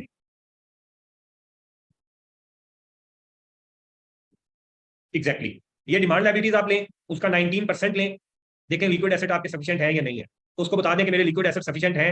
अगर लोन मैंने ऊपर कितने का लेना, उसमें से कितने मेरे लिक्विड एसेट्स हैं जो इसको पूरा कर रहे हैं। यही करना था जी आप। तो अब देखिए वहां पे जाके और नहीं भी पता चल रहा, बैंकिंग ऑर्डिनेंस जिन्होंने नहीं पढ़ा था एग्जैक्टली वो वो तो डर गए देखे कि बैंकिंग ऑर्डिनेंस का इतना बड़ा सवाल उसने पूछ लिया। अब आप देखिए हमने पिछले 1 घंटे के अंदर बैंकिंग पढ़ी है और आपने दोनों क्वेश्चन का सोल्यूशन मुझे बता दिया है कि सर ये सोल्यूशन है। तो ये 15 मार्क्स आपके सामने जब आएंगे तो ये बोनस 15 मार्क्स है। एग्जामिनर ने आसान सवाल पूछा है उस एरिया में से जो उसको पता है कि वो ग्रे एरिया जिसको स्टूडेंट सिलेक्टिव स्टडी में छोड़ के आते हैं। स्टूडेंट का भी कसूर नहीं है, अरसद रात से बैंकिंग आपके सिलेबस में शामिल था लेकिन उसने कभी पूछा ही नहीं था, टेस्ट ही नहीं किया। हम भी जब स्टूडेंट होते थे बैंकिंग ऑर्डिनेंस कभी यकीन करें खोल के नहीं देखे गए। बैंकिंग ऑर्डिनेंस पहली दफा मैंने पढ़ा था जब मैंने पढ़ाना था आप लोगों को, तो मुझे मुझे पहली दफा पढ़ने की जरूरत पेश आई थी, नहीं तो मैं भी छोड़ के गया था। लेकिन 1 साल पहले आके ऐसा एक चेंज आया जिसने एग्जामिनर को मजबूर कर दिया टेस्ट करने पे, उसने इसके ग्रिड चेंज कर दी। जो ग्रिड मैंने आपको हाईलाइट किया ना, थर्ड ग्रिड, पहले उसमें सिर्फ एनबीएफसी होता था, अब उसने बैंकिंग प्लस इंश्योरेंस को शामिल करके उनको इक्वल इंपोर्टेंस दे दी है और दिखा दिया लास्ट टाइम में मैं इसमें से सवाल पूछ सकता हूँ आपसे। ठीक है जी। तो ध्यान में रखना है ये जो आसान चीजें हैं ये आपको वहां पे इनकी वजह से नुकसान नहीं होना चाहिए। अब ये क्वेश्चन आपके सामने है, हमने डिस्कस तो कर लिया है लेकिन आपने इसको बैठ के सॉल्व करना है सोल्यूशन देखे बगैर। फिर सोल्यूशन आपने देखना, मुझे बताना है कि आपने सोल्यूशन कोई बात है ऐसी जिसके साथ आप एग्री नहीं कर रहे हैं, आपने कोई इस तरह की कोई हरकत की है सोल्यूशन के अंदर। क्लियर है जी। तो बैंकिंग ऑर्डिनेंस पढ़ के ये क्वेश्चन आप कर लीजिएगा अच्छे तरीके से, आपका कॉन्फिडेंस इंशाल्लाह इसमें अच्छा डेवलप हो जाएगा। अच्छा जी, अब जो तीसरी चीज हमारे सिलेबस के अंदर इसी ग्रिड में से शामिल है वो है जनाब आपका इंश्योरेंस ऑर्डिनेंस। तो छोटा सा मुझे ब्रेक दे दें, मैं तो गले मेरे को रेस्ट मिल जाएगा, 5 मिनट का ब्रेक लेते हैं और आके इंश्योरेंस देखते हैं और वो भी देखते हैं कि क्या चीजें उसने शामिल की हैं और कितना आसान चीजें हैं जो हमसे वो पूछता है। तो 5 मिनट में मिलते हैं।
जी जनाब, अवेलेबल है तमाम लोग।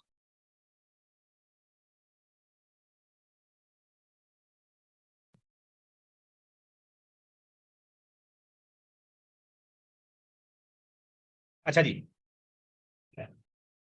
जिस तरह जिस तरह हमने देखा अभी, बैंकिंग में बड़ी लिमिटेड सी चीजें शामिल थी, इसी तरह इंश्योरेंस ऑर्डिनेंस भी है जो 2000 में आया था। उसके उसने कहा कि फलां पार्ट से ये सेक्शन है, और बड़े गिने चुने हैं कि आप देखें 1 to 4, मतलब 1 से 13 तक उसने शामिल किए हैं, फिर 14, फिर डायरेक्ट 28 पे गया, 35, 36 एंड 45 to 48।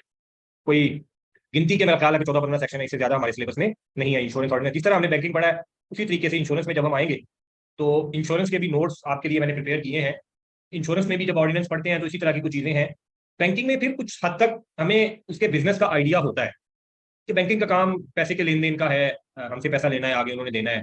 तो किसी हद तक हम फेमिलियर होते हैं, कोई इस तरह के अनोखे काम नहीं होते। जब हम इंश्योरेंस में जाते हैं, आइडिया तो हमें है इंश्योरेंस का काम क्या है, ये इंश्योरेंस की जो सर्विसेज देते हैं। जब हम ऑर्डिनेंस पढ़ते हैं तो हमें आइडिया होता है कि इंश्योरेंस कंपनीज तो इन्वेस्टमेंट कंपनी वाला काम भी कर रही है, आपको इन्वेस्टमेंट स्कीम भी देते हैं। और इनका जो स्ट्रक्चर होता है, जो टाइप होती है, जो चलाने के रूल रेगुलेशन है, वो थोड़े से डिफरेंट होते हैं। 1 साल पहले तक इसकी बहुत सारी चीजें हमारे सिलेबस का पार्ट थी, जिसमें बड़ी टेक्निकल किस्म की चीजें भी थी, जो पूरी दुनिया में अलग नौयत की इंश्योरेंस में होती है। इसीलिए ये एक स्पेशलाइज्ड फील्ड है। तो इंश्योरेंस के जो एक्सपर्ट हजरात होते हैं, उनको इन चीज़ों का आइडिया होता है, हमें को बेसिक थोड़ा बहुत नॉलेज होता है। और उन्होंने हमारे उस बेसिक थोड़े बहुत नॉलेज के लिए ही इंश्योरेंस गिनी चुनी चीज़ें हमारे सिलेबस में शामिल की हैं। तो उसमें देखते हैं कि क्या क्या चीज़ें हैं जो हमारे सिलेबस का पार्ट है। सबसे पहले उसने आके आपको बताया इंश्योरेंस, किस तरह डेफिनेशन बताई जाती है कि इंश्योरेंस क्या है, इंश्योरेंस का मतलब क्या है। आप आसान अल्फाज में जब देखते हैं तो इंश्योरेंस होती है अपना रिस्क कवर करना। यही कर रहे होते हैं ना आप, जो कंपनीज में आप बैठे होते हैं कि जनाब गाड़ी की इंश्योरेंस करवा ली, स्टॉक की करवा ली, बिल्डिंग की करवा ली, कि कोई कल को लॉस हो जाए तो इंश्योरेंस कंपनी हमें पूरा करेगी। ठीक है, अब इसके ऊपर कुछ हमारे इस्लामी भाई जो होते हैं, वो इसको हराम भी कहते हैं, डिफरेंट कॉन्सेप्ट भी पाया जाता है। हराम है या हलाल है, यहाँ पे हमारी वो डिस्कशन नहीं है। डिस्कशन है हमारी कि होता कैसे है ये काम। आपने जब फील्ड में एक्सपर्ट बन के बैठना है, तो करप्शन भी हराम होती है, लेकिन जब तक हमें तरीके पता नहीं होते करप्शन करने के, कि किस किस तरीके से निकाला जा सकता है पैसा, या दो नंबरी कैसे कर सकते हैं, तब तक हम अच्छे ऑब्जर्वर, अच्छे ऑडिटर नहीं बन सकते हैं। एग्री करते हैं ना इस बात से आप? तो आपको नॉलेज तो जरूर होना चाहिए, ये ना हो कि जब आपके सामने फ्रॉड हो जाए उसके बाद देखिए यार दुनिया यहाँ तक भी सोच लेती है चीजें। तो इंश्योरेंस भी आप इसको गलत समझे, ठीक समझे। तो इस तरह के क्वेश्चन क्लास में आ जाते होते हैं, सर ये तो हराम है इंश्योरेंस करवाना। तो और नहीं भाई, 2 नंबर आदमी नहीं, 1 नंबर आदमी भी 2 नंबरी को पकड़ सकता है, नासिर साहब क्या हो गया। सिर्फ उसको 2 नंबरी का पता हो कि कैसे होती है। ठीक है, 2 नंबर भरना नहीं पड़ता आपको उसके लिए, 1 नंबर रहते हुए भी आप पकड़ सकते हैं, सिर्फ 2 नंबरी का नॉलेज होना चाहिए। अच्छा जी। तो बात हमारी दूसरी तरफ निकल गई, और मेरा बताने का मकसद ये था कि स्टूडेंट वुमेन सवाल ये करते हैं, सर ये तो हराम है। तो हराम है या हलाल है, वो आपका अपना इसके ऊपर डिसीजन हो सकता है। लेकिन इंश्योरेंस है क्या? इंश्योरेंस बेसिकली होती है कि आप एक प्रीमियम पे करते हैं, अभी आज की डेट में बैठ के एक अमाउंट पे करते हैं, और उस अमाउंट के बदले में आपको क्या मिलता है, आज की डेट में बैठ के एक वादा ही मिलता है। जिस बंदे को आप पैसे दे रहे हैं, वो आपसे वादा कर रहा है कि आपको कल को लॉस हो गया तो आपका लॉस मैं पूरा करूंगा इन पैसों के अगेंस्ट। गाड़ी की इंश्योरेंस आपने करवाई, इंश्योरेंस कंपनी ने लिख के दिया आपको कि आप हमें प्रीमियम दे रहे हैं 40, 45, 50 हजार, उसके अगेंस्ट आप जो इंश्योर करवा रहे हैं वो है आपकी गाड़ी 5 मिलियन की। तो कल को अगर गाड़ी का एक्सीडेंट हो गया, हम काम करवा के देंगे, बहुत ज्यादा डैमेज हो गया, टोटल लॉस हम आपको पे करेंगे, जो लॉस आप कह रहे हैं जितने का आपने इंश्योरेंस करवाई है। तो अब उसकी फॉर्मल डेफिनेशन देखिए, वो कहता है इंश्योरेंस एक ऐसा कॉन्ट्रैक्ट है जिसमें in consideration of premium receive, जो प्रीमियम रिसीव हुआ, एक बंदा वादा करता है दूसरे से to make the payment contingent upon happening of an event, कि फ्यूचर में अभी जो इवेंट होगा, अगर गाड़ी का एक्सीडेंट हो गया और लॉस हो गया, तो मैं आपको पैसे पे करूंगा। कौन सा इवेंट, जो स्पेसिफाई किया जाएगा उस कॉन्ट्रैक्ट, और उस इवेंट की वजह से जो जिस बंदे ने पैसा पे किया था उसको कोई लॉस हो रहा है, इस लॉस को कंपनसेट किया जाएगा उस बंदे की तरफ से जिसने ये प्रीमियम रिसीव किया हुआ। क्लियर है जी डेफिनेशन? फिर वो कहता है जो कॉन्ट्रैक्ट है लाइफ इंश्योरेंस का, वो इंश्योरेंस का कॉन्ट्रैक्ट कंसिडर किया जाएगा उसको अगर उसमें इसमें से कोई एक या एक से ज्यादा कंडीशन फुलफिल नहीं भी हो रही। जो लॉस वाली ऊपर कंडीशन फुलफिल नहीं भी हो रही, तो हम लाइफ इंश्योरेंस का कॉन्ट्रैक्ट उसको समझेंगे। वो कैसे? अब अगली बात को करने लगा। हमारे पास जो टाइप्स ऑफ कॉन्ट्रैक्ट होते हैं, टाइप्स ऑफ बिजनेस है जो इंश्योरेंस के, वो 2 बिजनेस है। एक होती है जनाब आपकी लाइफ इंश्योरेंस, और दूसरी होती है नॉन लाइफ इंश्योरेंस। इंश्योरेंस जब शुरू हुई थी तो इतना कॉम्प्लेक्स नहीं होता था, आहिस्ता आहिस्ता इसके अंदर एडिशन होते गए। लाइफ इंश्योरेंस क्या है और नॉन लाइफ इंश्योरेंस क्या है? लाइफ इंश्योरेंस होती है जनाब, कॉन्ट्रैक्ट उसी उसी नेचर के होते हैं। एक जो सबसे बड़ी निशानी इसमें होती है, वो होती है ये लॉन्ग टर्म के कॉन्ट्रैक्ट्स होते हैं। एक तो उसके नाम से आपको नजर आएगा, लाइफ इंश्योरेंस बिजनेस जो होता है, वो एक तो स्ट्रेट फॉरवर्ड कॉन्ट्रैक्ट है कि किसी बंदे की डेथ के केस में जो इंश्योरेंस पे की जाए। लोग अपनी लाइफ इंश्योरेंस करवाते थे, मेरी डेथ हो जाए तो मेरे जो बच्चे हैं उनको इतने पैसे मिल जाएंगे। ये लाइफ इंश्योरेंस का कॉन्ट्रैक्ट था। अब कब डेथ होती है अनसर्टन है, 20 साल, 25 साल, 30, 35, 40, कितने साल गुजरते हैं अभी अनसर्टन है। या वो कहते हैं ह्यूमन लाइफ के साथ जिसको आप लिंक कर दें, जहां पे कॉन्ट्रैक्ट हो, उसको हम कहेंगे लाइफ इंश्योरेंस के। जब तक आपकी जिंदगी चल रही है आप उनको एनुअल प्रीमियम देते आएंगे, जब आपकी डेथ होती है आपके बच्चों को पैसे मिलेंगे। इस तरह के कोई इंश्योरेंस कॉन्ट्रैक्ट कर रहे हैं जनाब आप। फिर कहते हैं जनाब पेमेंट आप कोई एनुटी पे करते जा रहे हैं, उस पीरियड के लिए जो डिपेंडेंट है ह्यूमन लाइफ के ऊपर, जो भी मैंने बात की है, 1 साल से ज्यादा अरसे के लिए हो, आपने जो पेमेंट करनी है। मेडिकल एक्सपेंसेस की इंडेमनिटी भी लाइफ इंश्योरेंस के अंदर आ जाती है। देखो, मेडिकल एक्सपेंसेस का आपने एग्रीमेंट किया है कि इंश्योरेंस कंपनी आपको पे करेगी इन केस ऑफ एक्सीडेंट या इन केस ऑफ इमरजेंसी, वो भी लाइफ इंश्योरेंस में आएगा। कंटिन्यूस डिसेबिलिटी इनकम कॉन्ट्रैक्ट, आपका एक्सीडेंट हो जाता है, आपको खुदा ना खास्ता कोई डिसेबिलिटी आ जाती है, तो इंश्योरेंस कंपनी आपको फिर एनुअल पेमेंट्स करेगी इस डिसेबिलिटी के नतीजे में, आपने क्योंकि प्रीमियम दिया हुआ था। इंपॉर्टेंट बात इसमें जो आई है वो जी investment contract. Insurance company investment scheme भी अनाउंस करती है, इन्वेस्टमेंट के कॉन्ट्रैक्ट भी होते हैं। इन्वेस्टमेंट स्कीम है, इतने अरसे के लिए इतना प्रीमियम पे करें। ये जो स्टेट लाइफ इंश्योरेंस वाले आपके पास दूसरे दिन आते हैं अपनी सेविंग करें, बच्चों के लिए स्कीम्स ले लें, बच्चा आपका जब कॉलेज में जाएगा उसकी फीस के लिए आपके पास पैसे होंगे जी, बच्चे की जब शादी करनी है आपके पास पैसे होंगे, 5 साल 7 साल इतना प्रीमियम पे करें, 12 साल बाद 15 साल बाद इकट्ठे इतने पैसे हमसे ले लें आप। ये होती है इन्वेस्टमेंट स्कीम जो आप कर रहे होते हैं। फिर कहता है such other contract as may be prescribe, ये है आपके लाइफ इंश्योरेंस बिजनेस के अंदर जो कवर होते हैं। आगे वो कहता है जनाब जो कॉन्ट्रैक्ट जिनका प्रिंसिपल ऑब्जेक्ट इनमें से एक वो जो ऊपर हम पढ़ के आए हैं, लेकिन नॉन लाइफ इंश्योरेंस की कुछ टर्म उसके अंदर शामिल हो तो फिर भी उसको हम लाइफ इंश्योरेंस बिजनेस ही कहेंगे। अब नॉन लाइफ इंश्योरेंस बिजनेस क्या है? वो कहता है तमाम वो इंश्योरेंस कॉन्ट्रैक्ट्स जो लाइफ इंश्योरेंस बिजनेस के अंदर कवर नहीं हो उनका नॉन लाइफ इंश्योरेंस कहेंगे। अब नॉन लाइफ इंश्योरेंस के अंदर आपके डेथ वाले केसेस भी हो सकते हैं, जैसे उधर हमने कहा कि ह्यूमन लाइफ के साथ आपने लिंक किया है इंश्योरेंस कॉन्ट्रैक्ट को, तो वो लाइफ इंश्योरेंस बिजनेस बन गया। अब यहाँ पे लाइफ इंश्योरेंस कॉन्ट्रैक्ट हो सकता है, नॉन लाइफ इंश्योरेंस के अंडर भी लाइफ इंश्योरेंस कॉन्ट्रैक्ट हो सकता है। कैसे हो सकता है? वो कहते हैं ऐसा कॉन्ट्रैक्ट जो किसी बंदे को उसकी डेथ के ऊपर पेमेंट दे, उसके उसके जो लीगल एयर्स है नीचे उनको, एक्सीडेंट से अगर उसकी डेथ हो जाए और नॉन लाइफ इंश्योरेंस की तरफ से एग्रीमेंट किया है और उसकी ड्यूरेशन 1 साल से कम है, तो इसको हम कहेंगे ये नॉन लाइफ इंश्योरेंस का स्कोप आ गया। मैंने आपको क्या बताया था स्टार्ट में, इन दोनों में जो मेजर फर्क आएगा, जहां पे ओवरलैप कर रहे होंगे कि एक ही बिजनेस दोनों कर सकते हैं, तो वहां पे टाइम पीरियड देखा जाएगा। 1 साल से ज्यादा है तो लाइफ इंश्योरेंस हो जाएगा, 1 साल से कम है तो नॉन लाइफ इंश्योरेंस हो जाएगा। फिर किसी बंदे को उसका लॉस, उसकी डेथ, उसके एक्सीडेंट, कोई किसी किस्म की, जैसे उधर हमने डिसेबिलिटी वाला पढ़ा है, आप पेमेंट कर रहे हैं और 1 साल से कम अरसे की आपकी ड्यूरेशन है उस कॉन्ट्रैक्ट की, तो दोबारा से नॉन लाइफ इंश्योरेंस के अंदर आ गया। तो लाइफ और नॉन लाइफ इंश्योरेंस दो अलग अलग बिजनेसेस हैं जो इंश्योरेंस कंपनीज कर रही होती है। अब इसको मजीद आगे एलेबोरेट कर रहा है, हमारी कॉन्सेप्ट मजीद आगे क्लियर होने लगे। अब यहाँ पे आके वो क्लासेस के बारे में बताता है, आपको पता चल जाएगा ये क्लासेस का मतलब है उनकी बिजनेसेस जो ये दोनों लाइफ और नॉन लाइफ इंश्योरेंस कर रहे हैं। सबसे पहले उसने लाइफ इंश्योरेंस बिजनेस के बारे में बताया कि इसके कौन कौन से बिजनेस होते हैं। लाइफ इंश्योरेंस बिजनेस का जनाब आपके बिजनेस है, पहला ऑर्डिनरी लाइफ बिजनेस। वो कहता है तमाम वो लाइफ इंश्योरेंस के कॉन्ट्रैक्ट्स जो क्लास 2, 3 एंड 4 के अंदर कवर नहीं होते, वो हो गया आपका ऑर्डिनरी लाइफ बिजनेस। अब उसके लिए हमें क्लास 2, 3 एंड 4 को देखना पड़ेगा। क्लास 2 में आया तो कहता है contract of capital redemption. Capital redemption मतलब प्योरली आपका इन्वेस्टमेंट का जो होता है कि आप 2 3 4 साल इतना प्रीमियम पे करें, 10 साल बाद इकट्ठे इतने पैसे आपको मिल जाएंगे, विद प्रीमियम आपको आपका कैपिटल वापस मिल जाएगा, ये रिटर्न आपको मिलेगा। ये आपका लाइफ इंश्योरेंस के करने वाला काम है। पेंशन फंड के बिजनेस भी कर देते हैं। वो कहते हैं आपकी जॉब चल रही, प्राइवेट सेक्टर वालों के पास आते होते हैं, वो कहते हैं जॉब चल रही है आपकी, 18-20 साल तक के लिए आपकी जॉब होगी, सरकारी लोगों को तो पेंशन मिलती है, आपने कुछ सोचा अपने फ्यूचर के बारे में? यकीन करें इंश्योरेंस वाला बंदा आके आपके पास बैठता है, आपको वैसे परेशान कर देता है कि दुनिया में सारे लॉस शायद आपके ही हो रहे हैं। वो कहता है कोई बीमारी आ जाती है, कोई आपके साथ ऊंच नीच हो जाती है, तो आपके पास तो कुछ भी नहीं होगा, रिटायरमेंट के बाद प्राइवेट सेक्टर में आप बैठे हैं, तो आप हमारे साथ एग्रीमेंट करें, आप हमें पैसे दें, जब आपकी जॉब अच्छी चल रही है, सैलरी अच्छी आ रही है, आप इसमें से पैसे दें, जब आप रिटायर हो जाएंगे, आपकी एज 50+ हो जाएगी, फिर हम आपको रिटर्न वापस देंगे। तो पेंशन फंड का अगर बिजनेस कर रहे हैं, रिटायरमेंट स्कीम दे रहे हैं, तो उसमें ये लाइफ इंश्योरेंस बिजनेस के अंदर कवर होगा। फिर एक्सीडेंट एंड हेल्थ बिजनेस भी लाइफ इंश्योरेंस के अंदर कवर होता है। वो कहते हैं कॉन्ट्रैक्ट जिसके अंदर फिक्स पेक्यूनिटी बेनिफिट्स आप ले रहे हैं जी, फिर आपको पेंशन देते होते हैं आफ्टर रिटायरमेंट, कि आपको इतना रिटर्न मिलता रहेगा, इकट्ठा भी मिल जाएगा, उसके बाद आपको मंथली भी इतना मिलता रहेगा। अच्छा जी, फिक्स आपको इनकम मिल रही हो या इंडेमनिटी की नेचर की हो और या कॉम्बिनेशन हो इन दोनों का, जो रिस्क कवर करना होता है पॉलिसी होल्डर ने। इस केस में वो कहते हैं अगर एक्सीडेंट हो जाए, आपको कोई इंजरी हो जाए परमानेंट किस्म की, लेकिन इंश्योरेंस वाला बंदा आपके सामने आके बैठे और मार्केटिंग क्या कर रहा होता है, सर सुधार ना खासा एक्सीडेंट हो जाता है आपका, आपकी कोई जिस्म का कोई हिस्सा जाया हो जाता है, आपकी टांग जाया हो जाती है, हाथ जाया हो, यार अल्लाह माफ करे, बंदा इस तरह की बातें सोच के उनको पैसे दे रहा है, ये मार्केटिंग होती है उनकी, इस तरह की कर रहे होते हैं जी। नासिर साहब इस तरह के सीन बड़े गुड होते हैं इन्वेस्टमेंट वाले, अगर आपके पास हो पेंशन वाले, जो अब मैं सीन की बात कर रहा हूँ, यहाँ तो वो डरा रहे होते हैं, प्योरली डरा रहे होते हैं कि जी गाड़ी में देखे जाते हुए हर दूसरे दिन एक्सीडेंट हो रहे हैं, लोगों के नुकसान हो रहे हैं, आपको बाद में कौन पूछेगा, आप हमारे साथ एग्रीमेंट करें, हम आपको रिकवरी देंगे, पैसे देंगे, अगर आपका एक्सीडेंट हो जाता है तो नुकसान हो जाता है, आपको कोई परमानेंट डिसेबिलिटी हो जाती है, मेडिकल एक्सपेंसेस हम आपके पैसे पे करेंगे। तो बंदा इतना खौफजदा हो जाता है, बंदा कहता है यार बात तो ठीक कर रहे हैं, मेरी कोई रिस्क तो नहीं है इस पे। फिर हमारे उलमाए हक कहते होते हैं कि आपका तवक्कल खत्म हो गया, आपने इन पे चलना है, अल्लाह ताला की रात नहीं बैठी हुई, लेकिन वो फिर अलग डिस्कशन शुरू हो जाती है। तो लाइफ इंश्योरेंस में आपको पता चल गया कि कौन कौन से बिजनेस हो सकते हैं। आपका जनाब कैपिटल रिडम्पशन हो सकता है, आपका पेंशन फंड हो सकता है, आपका एक्सीडेंट एंड हेल्थ बिजनेस हो सकता है, लेकिन उसमें ऑब्वियसली जो टाइम पीरियड आपका 1 साल से ज्यादा हो। अब नॉन लाइफ इंश्योरेंस के अंदर आते हैं, जो ज्यादा इंश्योरेंस के बिजनेस है आपके नॉन लाइफ इंश्योरेंस के अंदर कवर हो रहे होते हैं। फायर एंड प्रॉपर्टी का बिजनेस, आपके जो बिल्डिंग इंश्योरेंस करवाई होती है, इन्वेंट्री आपने करवाई होती है फायर के अगेंस्ट, कि आग लगी नुकसान हो गया तो पे करेंगे, जो ज्यादा इंश्योरेंस के लॉसेस पूरे करने पड़ते हैं, ये नॉन लाइफ के अंदर कवर होगा। फिर कहता है वो मेरीन एविएशन या ट्रांसपोर्ट बिजनेस के अंदर आप जो इंश्योरेंस कवरेज करवाते हैं अपना या थर्ड पार्टी का, कि मेरा ट्रांसपोर्ट का बिजनेस है, हमने अपनी इंश्योरेंस करवानी है एसेट की, उसमें थर्ड पार्टी इंश्योरेंस भी करवानी है, खुदा ना खास्ता हमारी गाड़ी का एक्सीडेंट होता है, अगली पार्टी को जो पैसे पे करने पड़ते हैं, अगर उनका नुकसान होता है वो भी इंश्योरेंस कंपनी पे करेगी। तो इसमें तीनों ट्रांसपोर्ट उन्होंने शामिल कर दिए हैं, जमीनी, हवाई, समुद्री। अ, ये सारे आपके इसके अंदर शामिल हो गए। नहीं, कुछ टाइप आपकी होती है बिजनेसेस की जो कर ही नॉन लाइफ रही है। जैसे ये फायर एंड प्रॉपर्टी डैमेज का हमने पढ़ा, ये कर ही नॉन लाइफ रही है। जहां पे ये ओवरलैप करेंगे बिजनेस आपस में, कि अपना लाइफ और नॉन लाइफ का आपस में डिफरेंस कैसे होगा, वो कहता है एक ही बिजनेस अगर लाइफ इंश्योरेंस वाले कर रहे हैं तो उसको लाइफ इंश्योरेंस बिजनेस हम उस सूरत में कहेंगे कि उसका टेन्योर 1 साल से ऊपर, और नॉन लाइफ वाला अगर कर रहा है उसको उसका टेन्योर 1 साल से कम है, सेम बिजनेस है, लेकिन वो नॉन लाइफ इंश्योरेंस बिजनेस के अंदर आ जाएगा। अच्छा जी, नेक्स्ट आपका ट्रांसपोर्ट का आ गया। फिर आ गया जी motor third party compulsory business. Third parties को प्योरली जो पैसे देने पड़ेंगे, जो भी मैंने बताया आपको, जो आप रोड ट्रांसपोर्ट में कर रहे होते हैं, उसका रिस्क आपने कवर करना है।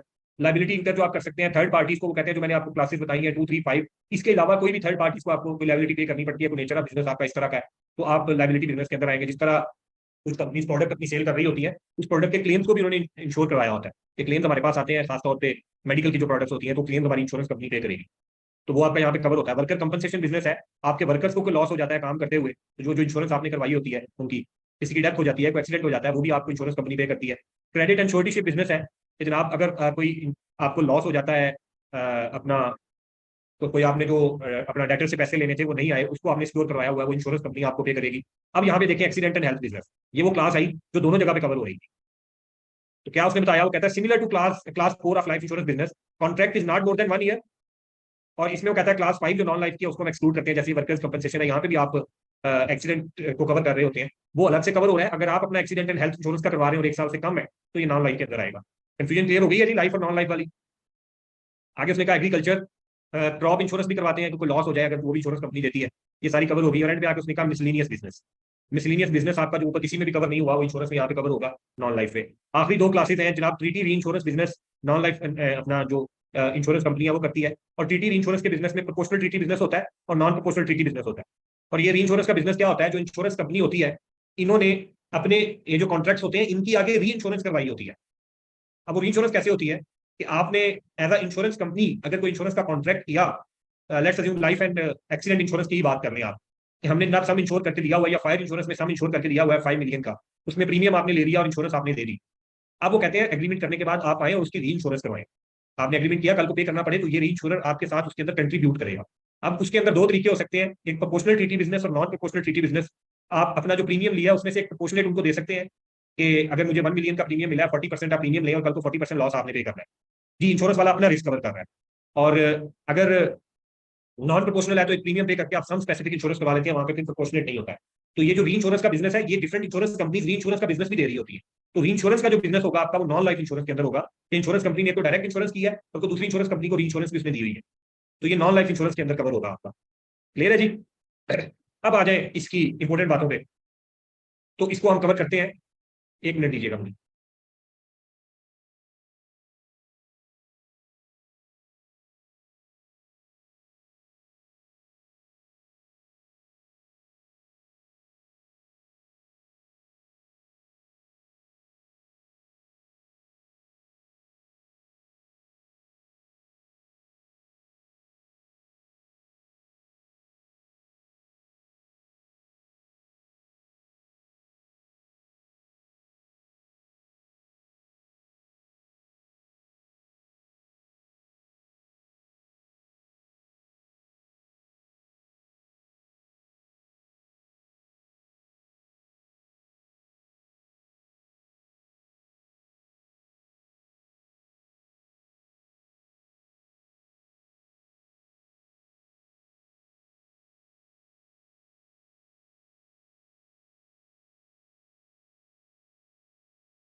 अच्छा जी, तो अब आते हैं हम इसकी रजिस्ट्रेशन पे कि कौन सी कंपनी है जो इंश्योरेंस का बिजनेस कर सकती है और कैसे कर सकती है। जी उमैर साहब, इसका मतलब होता है ये जो आपकी इंश्योरेंस कंपनी जो री इंश्योरर को अपना ये बिजनेस जो सीड कर रही होती है, उसको हम कहते होते हैं सीडेंट। मतलब जैसे री इंश्योरेंस का हमने कहा ना, एक इंश्योरेंस कंपनी जिसने अपना रिस्क कवर किया री इंश्योरर के थ्रू, तो एक को हम कहेंगे जिसने अपना रिस्क कवर किया सीडेंट है, जिसने री इंश्योरेंस दी है वो री इंश्योरर है, जिसको आप कुछ प्रीमियम पे कर रहे होते हैं।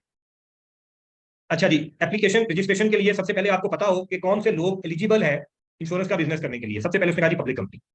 इंश्योरेंस के लाइसेंस के लिए आपको पब्लिक कंपनी इनकॉर्पोरेट करनी पड़ेगी, या बॉडी कॉर्पोरेट जो कहते हैं, corporate incorporated under the law of Pakistan, not being a private company या subsidiary of private company. Private company या प्राइवेट कंपनी की सब्सिडरी इंश्योरेंस का काम नहीं कर सकती। छोटी सी बात है लेकिन बड़ी इंपॉर्टेंट बात है। प्राइवेट कंपनी खुद या किसी प्राइवेट कंपनी की सब्सिडरी इंश्योरेंस का काम नहीं कर सकती है। उसके लिए पब्लिक कंपनी होना जरूरी है, या पब्लिक की सब्सिडरी आपके ऊपर जो पेरेंट कंपनी आपकी बैठी हुई है वो प्राइवेट कंपनी ना हो। आपका अपना तो पब्लिक कंपनी होना जरूरी है, लेकिन पब्लिक कंपनी के ऊपर अगर पेरेंट सब्सिडरी बैठी है फिर भी काम नहीं कर सकते आप।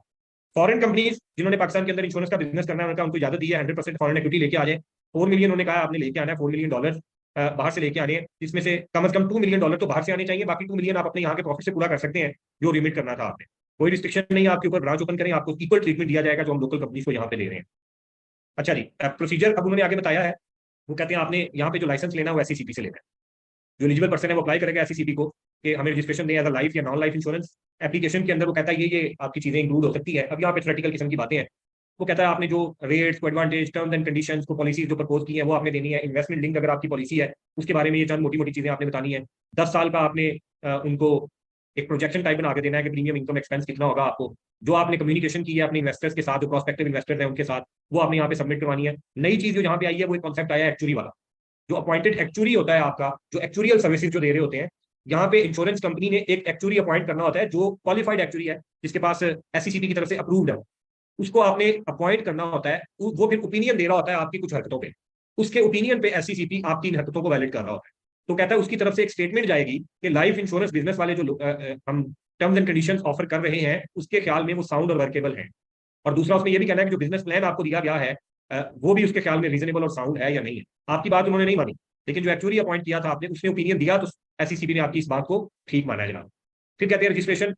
SCCP अगर मुतमईन है कि आप मिनिमम पेड अप कैपिटल की रिक्वायरमेंट्स को पूरा करते हैं, स्टैट्यूटरी डिपॉजिट्स आपकी तरफ से पूरे हैं, सॉल्वेंसी रिक्वायरमेंट, री इंश्योरेंस की अरेंजमेंट्स आपने कर ली है, तो आपको SCCP की तरफ से लाइसेंस मिल जाएगा।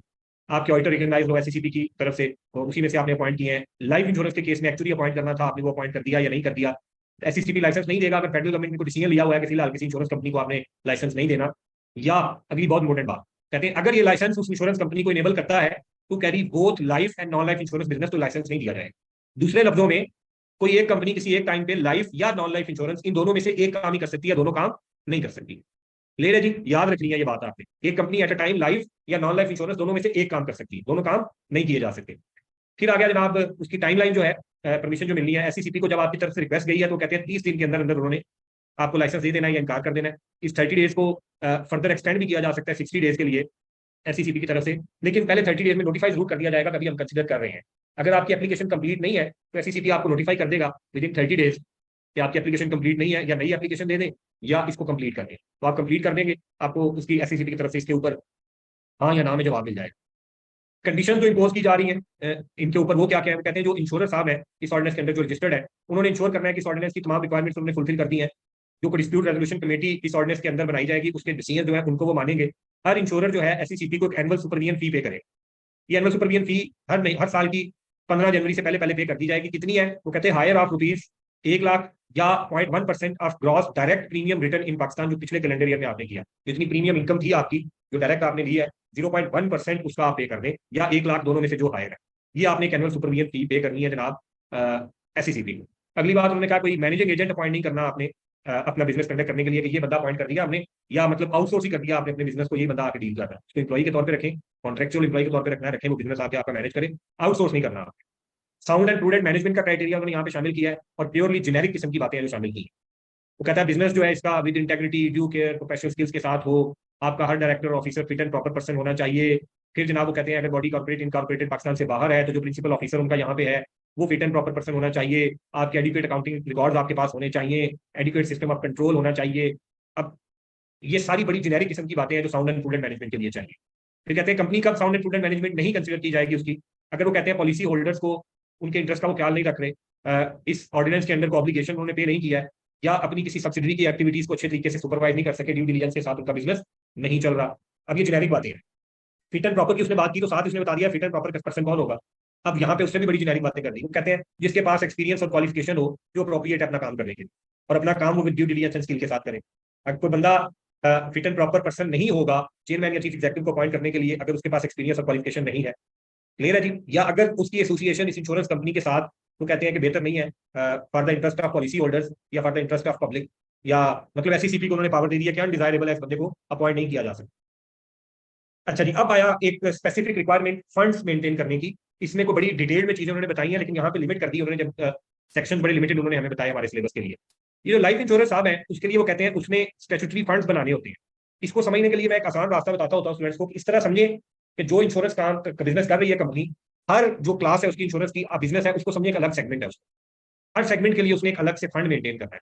और वो क्या है, वो कहते हैं लाइफ इंश्योरेंस बिजनेस के लिए कम से कम एक स्टैट्यूटरी फंड आपने बनाना है, और एक या एक से ज्यादा स्टैट्यूटरी फंड आपने बनाने हैं अपनी इन्वेस्टमेंट लिंक बिजनेस के लिए, कैपिटल रिडम्पशन बिजनेस के लिए, पेंशन फंड के लिए, हेल्थ एंड लाइफ इंश्योरेंस के लिए, जो लाइफ इंश्योरेंस पाकिस्तान से बाहर कर रहे हैं उसके लिए अलग अलग आपके समय में ये सेगमेंट्स होंगे और जिनके फंड आपने मेंटेन करने। आगे मिनिमम पेड अप कैपिटल की रिक्वायरमेंट उन्होंने बताई है, ये स्पेसिफिक बात आपके लिए आई है।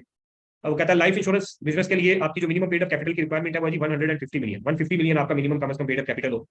जो नॉन लाइफ इंश्योरर है उसके लिए 80 मिलियन, उसने बताया कि 80 मिलियन कम से कम आपका मिनिमम पेड अप कैपिटल होगा।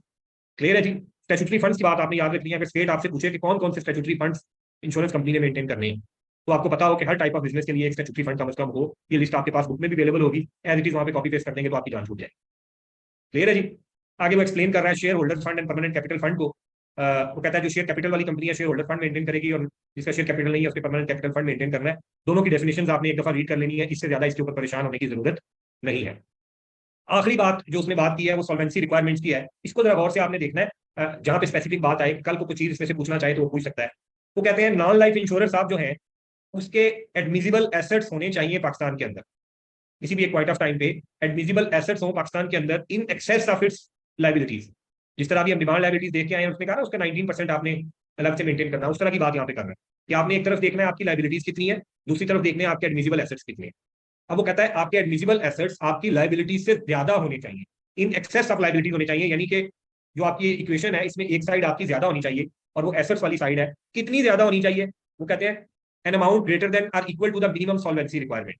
यानी कि जितनी सॉल्वेंसी की रिक्वायरमेंट आपको बताई जा रही है, इतने आपके एसेट्स आपकी लाइबिलिटी से ज्यादा होने चाहिए, और वो एसेट्स भी एडमिजिबल एसेट्स है। अब एडमिजिबल एसेट्स कौन से होते हैं वो हमारे उसने स्कोप में से निकाल दिए, पहले उसमें शामिल किए थे कि कौन कौन से होंगे। तो बहुत ज्यादा परेशान हमें इसमें फिर भी होने की जरूरत नहीं है, क्योंकि लिमिटेड स्कोप उसने शामिल किया है तो लिमिटेड चीज इसमें से पूछ सकता है। अब जब उसने कहा कि आपकी जो एसेट्स है वो मिनिमम सॉल्वेंसी रिक्वायरमेंट के बराबर अमाउंट ज्यादा होनी चाहिए, तो हमें पता आगे लगाना पड़ेगा कि मिनिमम सॉल्वेंसी रिक्वायरमेंट क्या है। तो मिनिमम सॉल्वेंसी रिक्वायरमेंट में आया तो कहता है हाईएस्ट ऑफ, कौन से जो अमाउंट प्रेस्क्राइब कर दी जाए एससीसीपी की तरफ से, या आगे दो चीजें बताई हैं। एक प्रेस्क्राइब परसेंटेज, आपने जो प्रीमियम अपना अर्न किया है पिछले 12 महीने में उसमें से री इंश्योरेंस का एक्सपेंस लेस कर दें, जो नेट अमाउंट बचेगी उसकी एक स्पेसिफिक परसेंटेज आपकी सॉल्वेंसी की रिक्वायरमेंट होगी। और जो आपने री इंश्योरेंस का एक्सपेंस डिडक्ट करना है वो maximum 50% of your premium less कर सकते हैं आप पिछले 12 महीने का, उससे ज्यादा नहीं। कि आप कहें कि 100 मिलियन का हमने प्रीमियम कमाया और 90 मिलियन उसमें से हमने री इंश्योरेंस लेस कर दिया, नहीं। 100 मिलियन का प्रीमियम है तो मैक्सिमम 50 मिलियन का री इंश्योरेंस आप लेस कर सकते हैं। रिमेनिंग 50 मिलियन आपके पास बचा, उसकी एक स्पेसिफिक परसेंटेज होगी जो आपको मिनिमम सॉल्वेंसी की रिक्वायरमेंट है आपको पूरी करनी पड़ेगी। या वो कहते हैं एक परसेंटेज होगी आपकी liability for unexpired risk plus outstanding claims. Unexpired risk जो प्रीमियम आपने लिया हुआ है लेकिन अभी तक रिस्क, अभी टाइम वो चल रहा है, किसी भी पॉइंट ऑफ टाइम पे राइज हो सकता है वो रिस्क, तो उसकी अमाउंट कैलकुलेट आपने की हो, प्लस अगर कोई क्लेम आपके पास आ चुका है लेकिन अभी आपने पे नहीं किया, ये आउटस्टैंडिंग क्लेम्स होंगे। इन दोनों को पे करें, उसमें से जो री इंश्योरेंस आपको मिलेगी, ये जो रिस्क आपने कैलकुलेट किया या आउटस्टैंडिंग क्लेम, उसमें से जो री इंश्योरर आपको पे कर देगा उसको लेस कर दें। अब उसकी स्पेसिफिक परसेंटेज ले लें। यानी कि दो चीजें उसने बताई हैं, ऊपर आपके रेवेन्यू की बेस पे उसने किया है परसेंटेज, यहाँ पे आपके उस रेवेन्यू के अगेंस्ट जो आपने क्लेम्स हैं या रिस्क आपने कवर किए हुए हैं उसकी बेस के ऊपर उसने सॉल्वेंसी की रिक्वायरमेंट बताई है। और परसेंटेज जो कहता है प्रेस्क्राइब कर दी जाएगी, अगर क्वेश्चन में आपको बता देता है कि प्रेस्क्राइब परसेंटेज ये है, यहाँ पे भी उसने कहा री इंश्योरेंस मैक्सिमम 50% तक आपको लेस करने की इजाजत है। क्लियर है जी। सॉल्वेंसी रिक्वायरमेंट ये तो थी नॉन लाइफ इंश्योरेंस के केस। अगली उसने लाइफ इंश्योरेंस के केस में बताई है, वो आसान बात है। वो कहते हैं उसने शेयर होल्डर फंड मेंटेन करना है in surplus of admissible assets Pakistan के अंदर जो कि कम नहीं होंगे 75 मिलियन रुपीज या higher amount as may be prescribe. यानी कि आपके 75 मिलियन की अमाउंट यहाँ पे उसने स्पेसिफाई कर दी है, ये ऊपर परसेंटेज के जरिए कैलकुलेट करवा रहा। तो इंश्योरेंस में आके थोड़ी सी नई बातें आती हैं, थोड़ी सी एम्बिगुअस बातें आती हैं, लेकिन उन पर आपने परेशान नहीं होना। एम्बिगुअस बातों में जो लिमिटेड चीजें उसने शामिल की हैं वो उनमें से उतनी डिटेल में टेस्टिंग नहीं करेगा जाके। तो ये इंश्योरेंस की कुछ चीजें हमारे सिलेबस में शामिल है। अब इसमें एक क्वेश्चन उन्होंने ओपन बुक होने के बाद पूछा है, वो मैं आपके सामने ओपन कर दूं तो आपका थोड़ा सा कॉन्फिडेंस इसमें डेवलप हो जाएगा।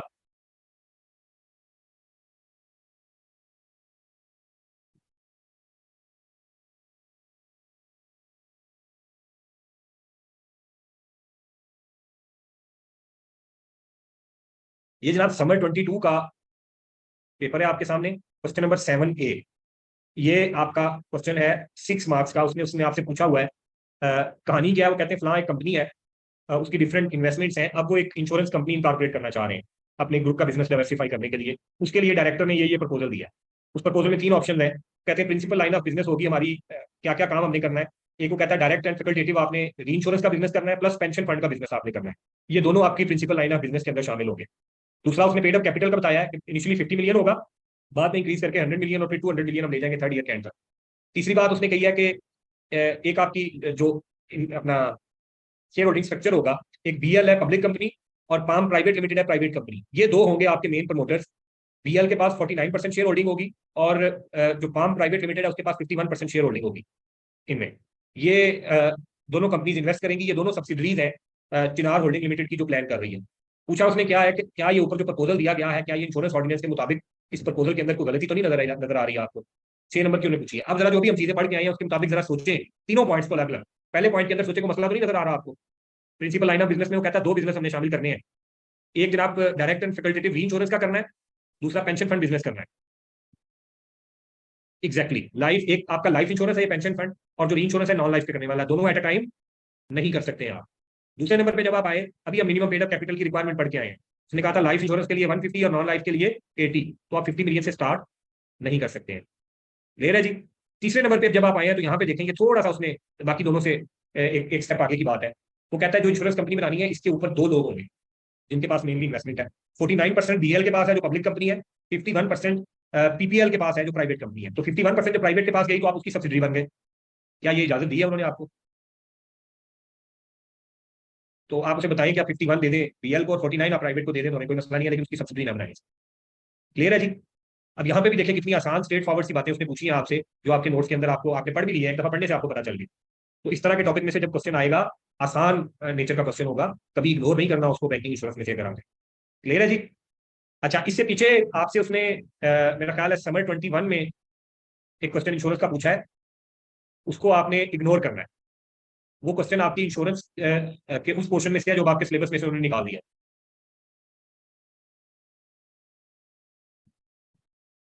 ये उसके सीएचएल का बताया है, सिर्फ इंफॉर्मेशन दी है कि सीएचएल आपकी जो कंपनी है वो ओन कर रही है बीएल को और पीपीएल को, तो उसको इन्होंने मेजर शेयर होल्डर यहाँ पे बनाना है। अच्छा जी, वो आपका है क्वेश्चन समर 21 में है जी। समर 21 में क्वेश्चन 8 है, उसमें इंश्योरेंस उसने शामिल किया है। वो आपके सिलेबस में अब शामिल नहीं है, वो पढ़ के परेशान नहीं होना, वो प्रोविजन उन्होंने निकाल दी है जो मैंने आपको दिया था एनालिसिस में। देखें आप, ये आपका क्वेश्चन नंबर 8 ए है, बल्कि पूरे का पूरा क्वेश्चन 8 समर 21 का पूरे का पूरा जो क्वेश्चन 8 है, ये आपके सिलेबस से चीजें निकल चुकी हैं। समर 21 का क्वेश्चन 8 आप लोगों ने नहीं देखना, ये आउटडेटेड है। ये आपके सिलेबस से उन्होंने प्रूडेंशियल रेगुलेशन भी निकाल दिया और इंश्योरेंस का वो रेलेवेंट पार्ट भी निकल गया। तो बैंकिंग एंड इंश्योरेंस हमने आज कवर किया है जी। ये दोनों नोट्स जो मैं आपके साथ शेयर कर देता हूँ जी। विंटर 21 में वहां पे भी प्रूडेंशियल रेगुलेशन है, वो भी आपके सिलेबस से निकल चुका है। तो प्रूडेंशियल रेगुलेशन जहां पे भी आए वो आपके सिलेबस का पार्ट नहीं है। 7A समर 21 का मुझे देखना पड़ेगा कि बैंकिंग में से क्या उनमें से तो नहीं आया जो चीजें आपके निकल गई है। मैं आपको इन्फॉर्म कर दूंगा एक दफा क्वेश्चन को देख के। इन दोनों अटेम्प्ट्स में उसने पूछा था क्योंकि उसका इरादा था इन दोनों को निकालने का सिलेबस से, तो उसने टका के टेस्ट किया था इंश्योरेंस को भी और प्रूडेंशियल रेगुलेशन को भी। पहले कभी भी नहीं पूछी थी, तारीख में पहली दफा उसने पूछा था। तो इजाजत दें जी, कल हमारी एक्स्ट्रा क्लास होगी, उसमें भी हम कुछ अपने टॉपिक कवर करेंगे ताकि आगे हम सिलेबस अपना कवर करें, कोशिश करके ईद के करीब जाके मैक्सिमम अपना कवर करें। तो कल हम अपनी क्लास रखेंगे, ग्रुप में भी आपको कल अनाउंस कर देंगे। और मैं देखता हूँ हमने टॉपिक कौन सा पढ़ना है, उस हिसाब से ड्यूरेशन भी देख लेंगे क्लास की क्या रखनी, कोशिश करते हैं 2 घंटे से थोड़ा सा कम रखने का। तो इजाजत दें, ये नोट्स मैं आपके साथ शेयर कर देता हूँ, कल इंशाल्लाह मुलाकात होती है। Thank you, Allah Hafiz.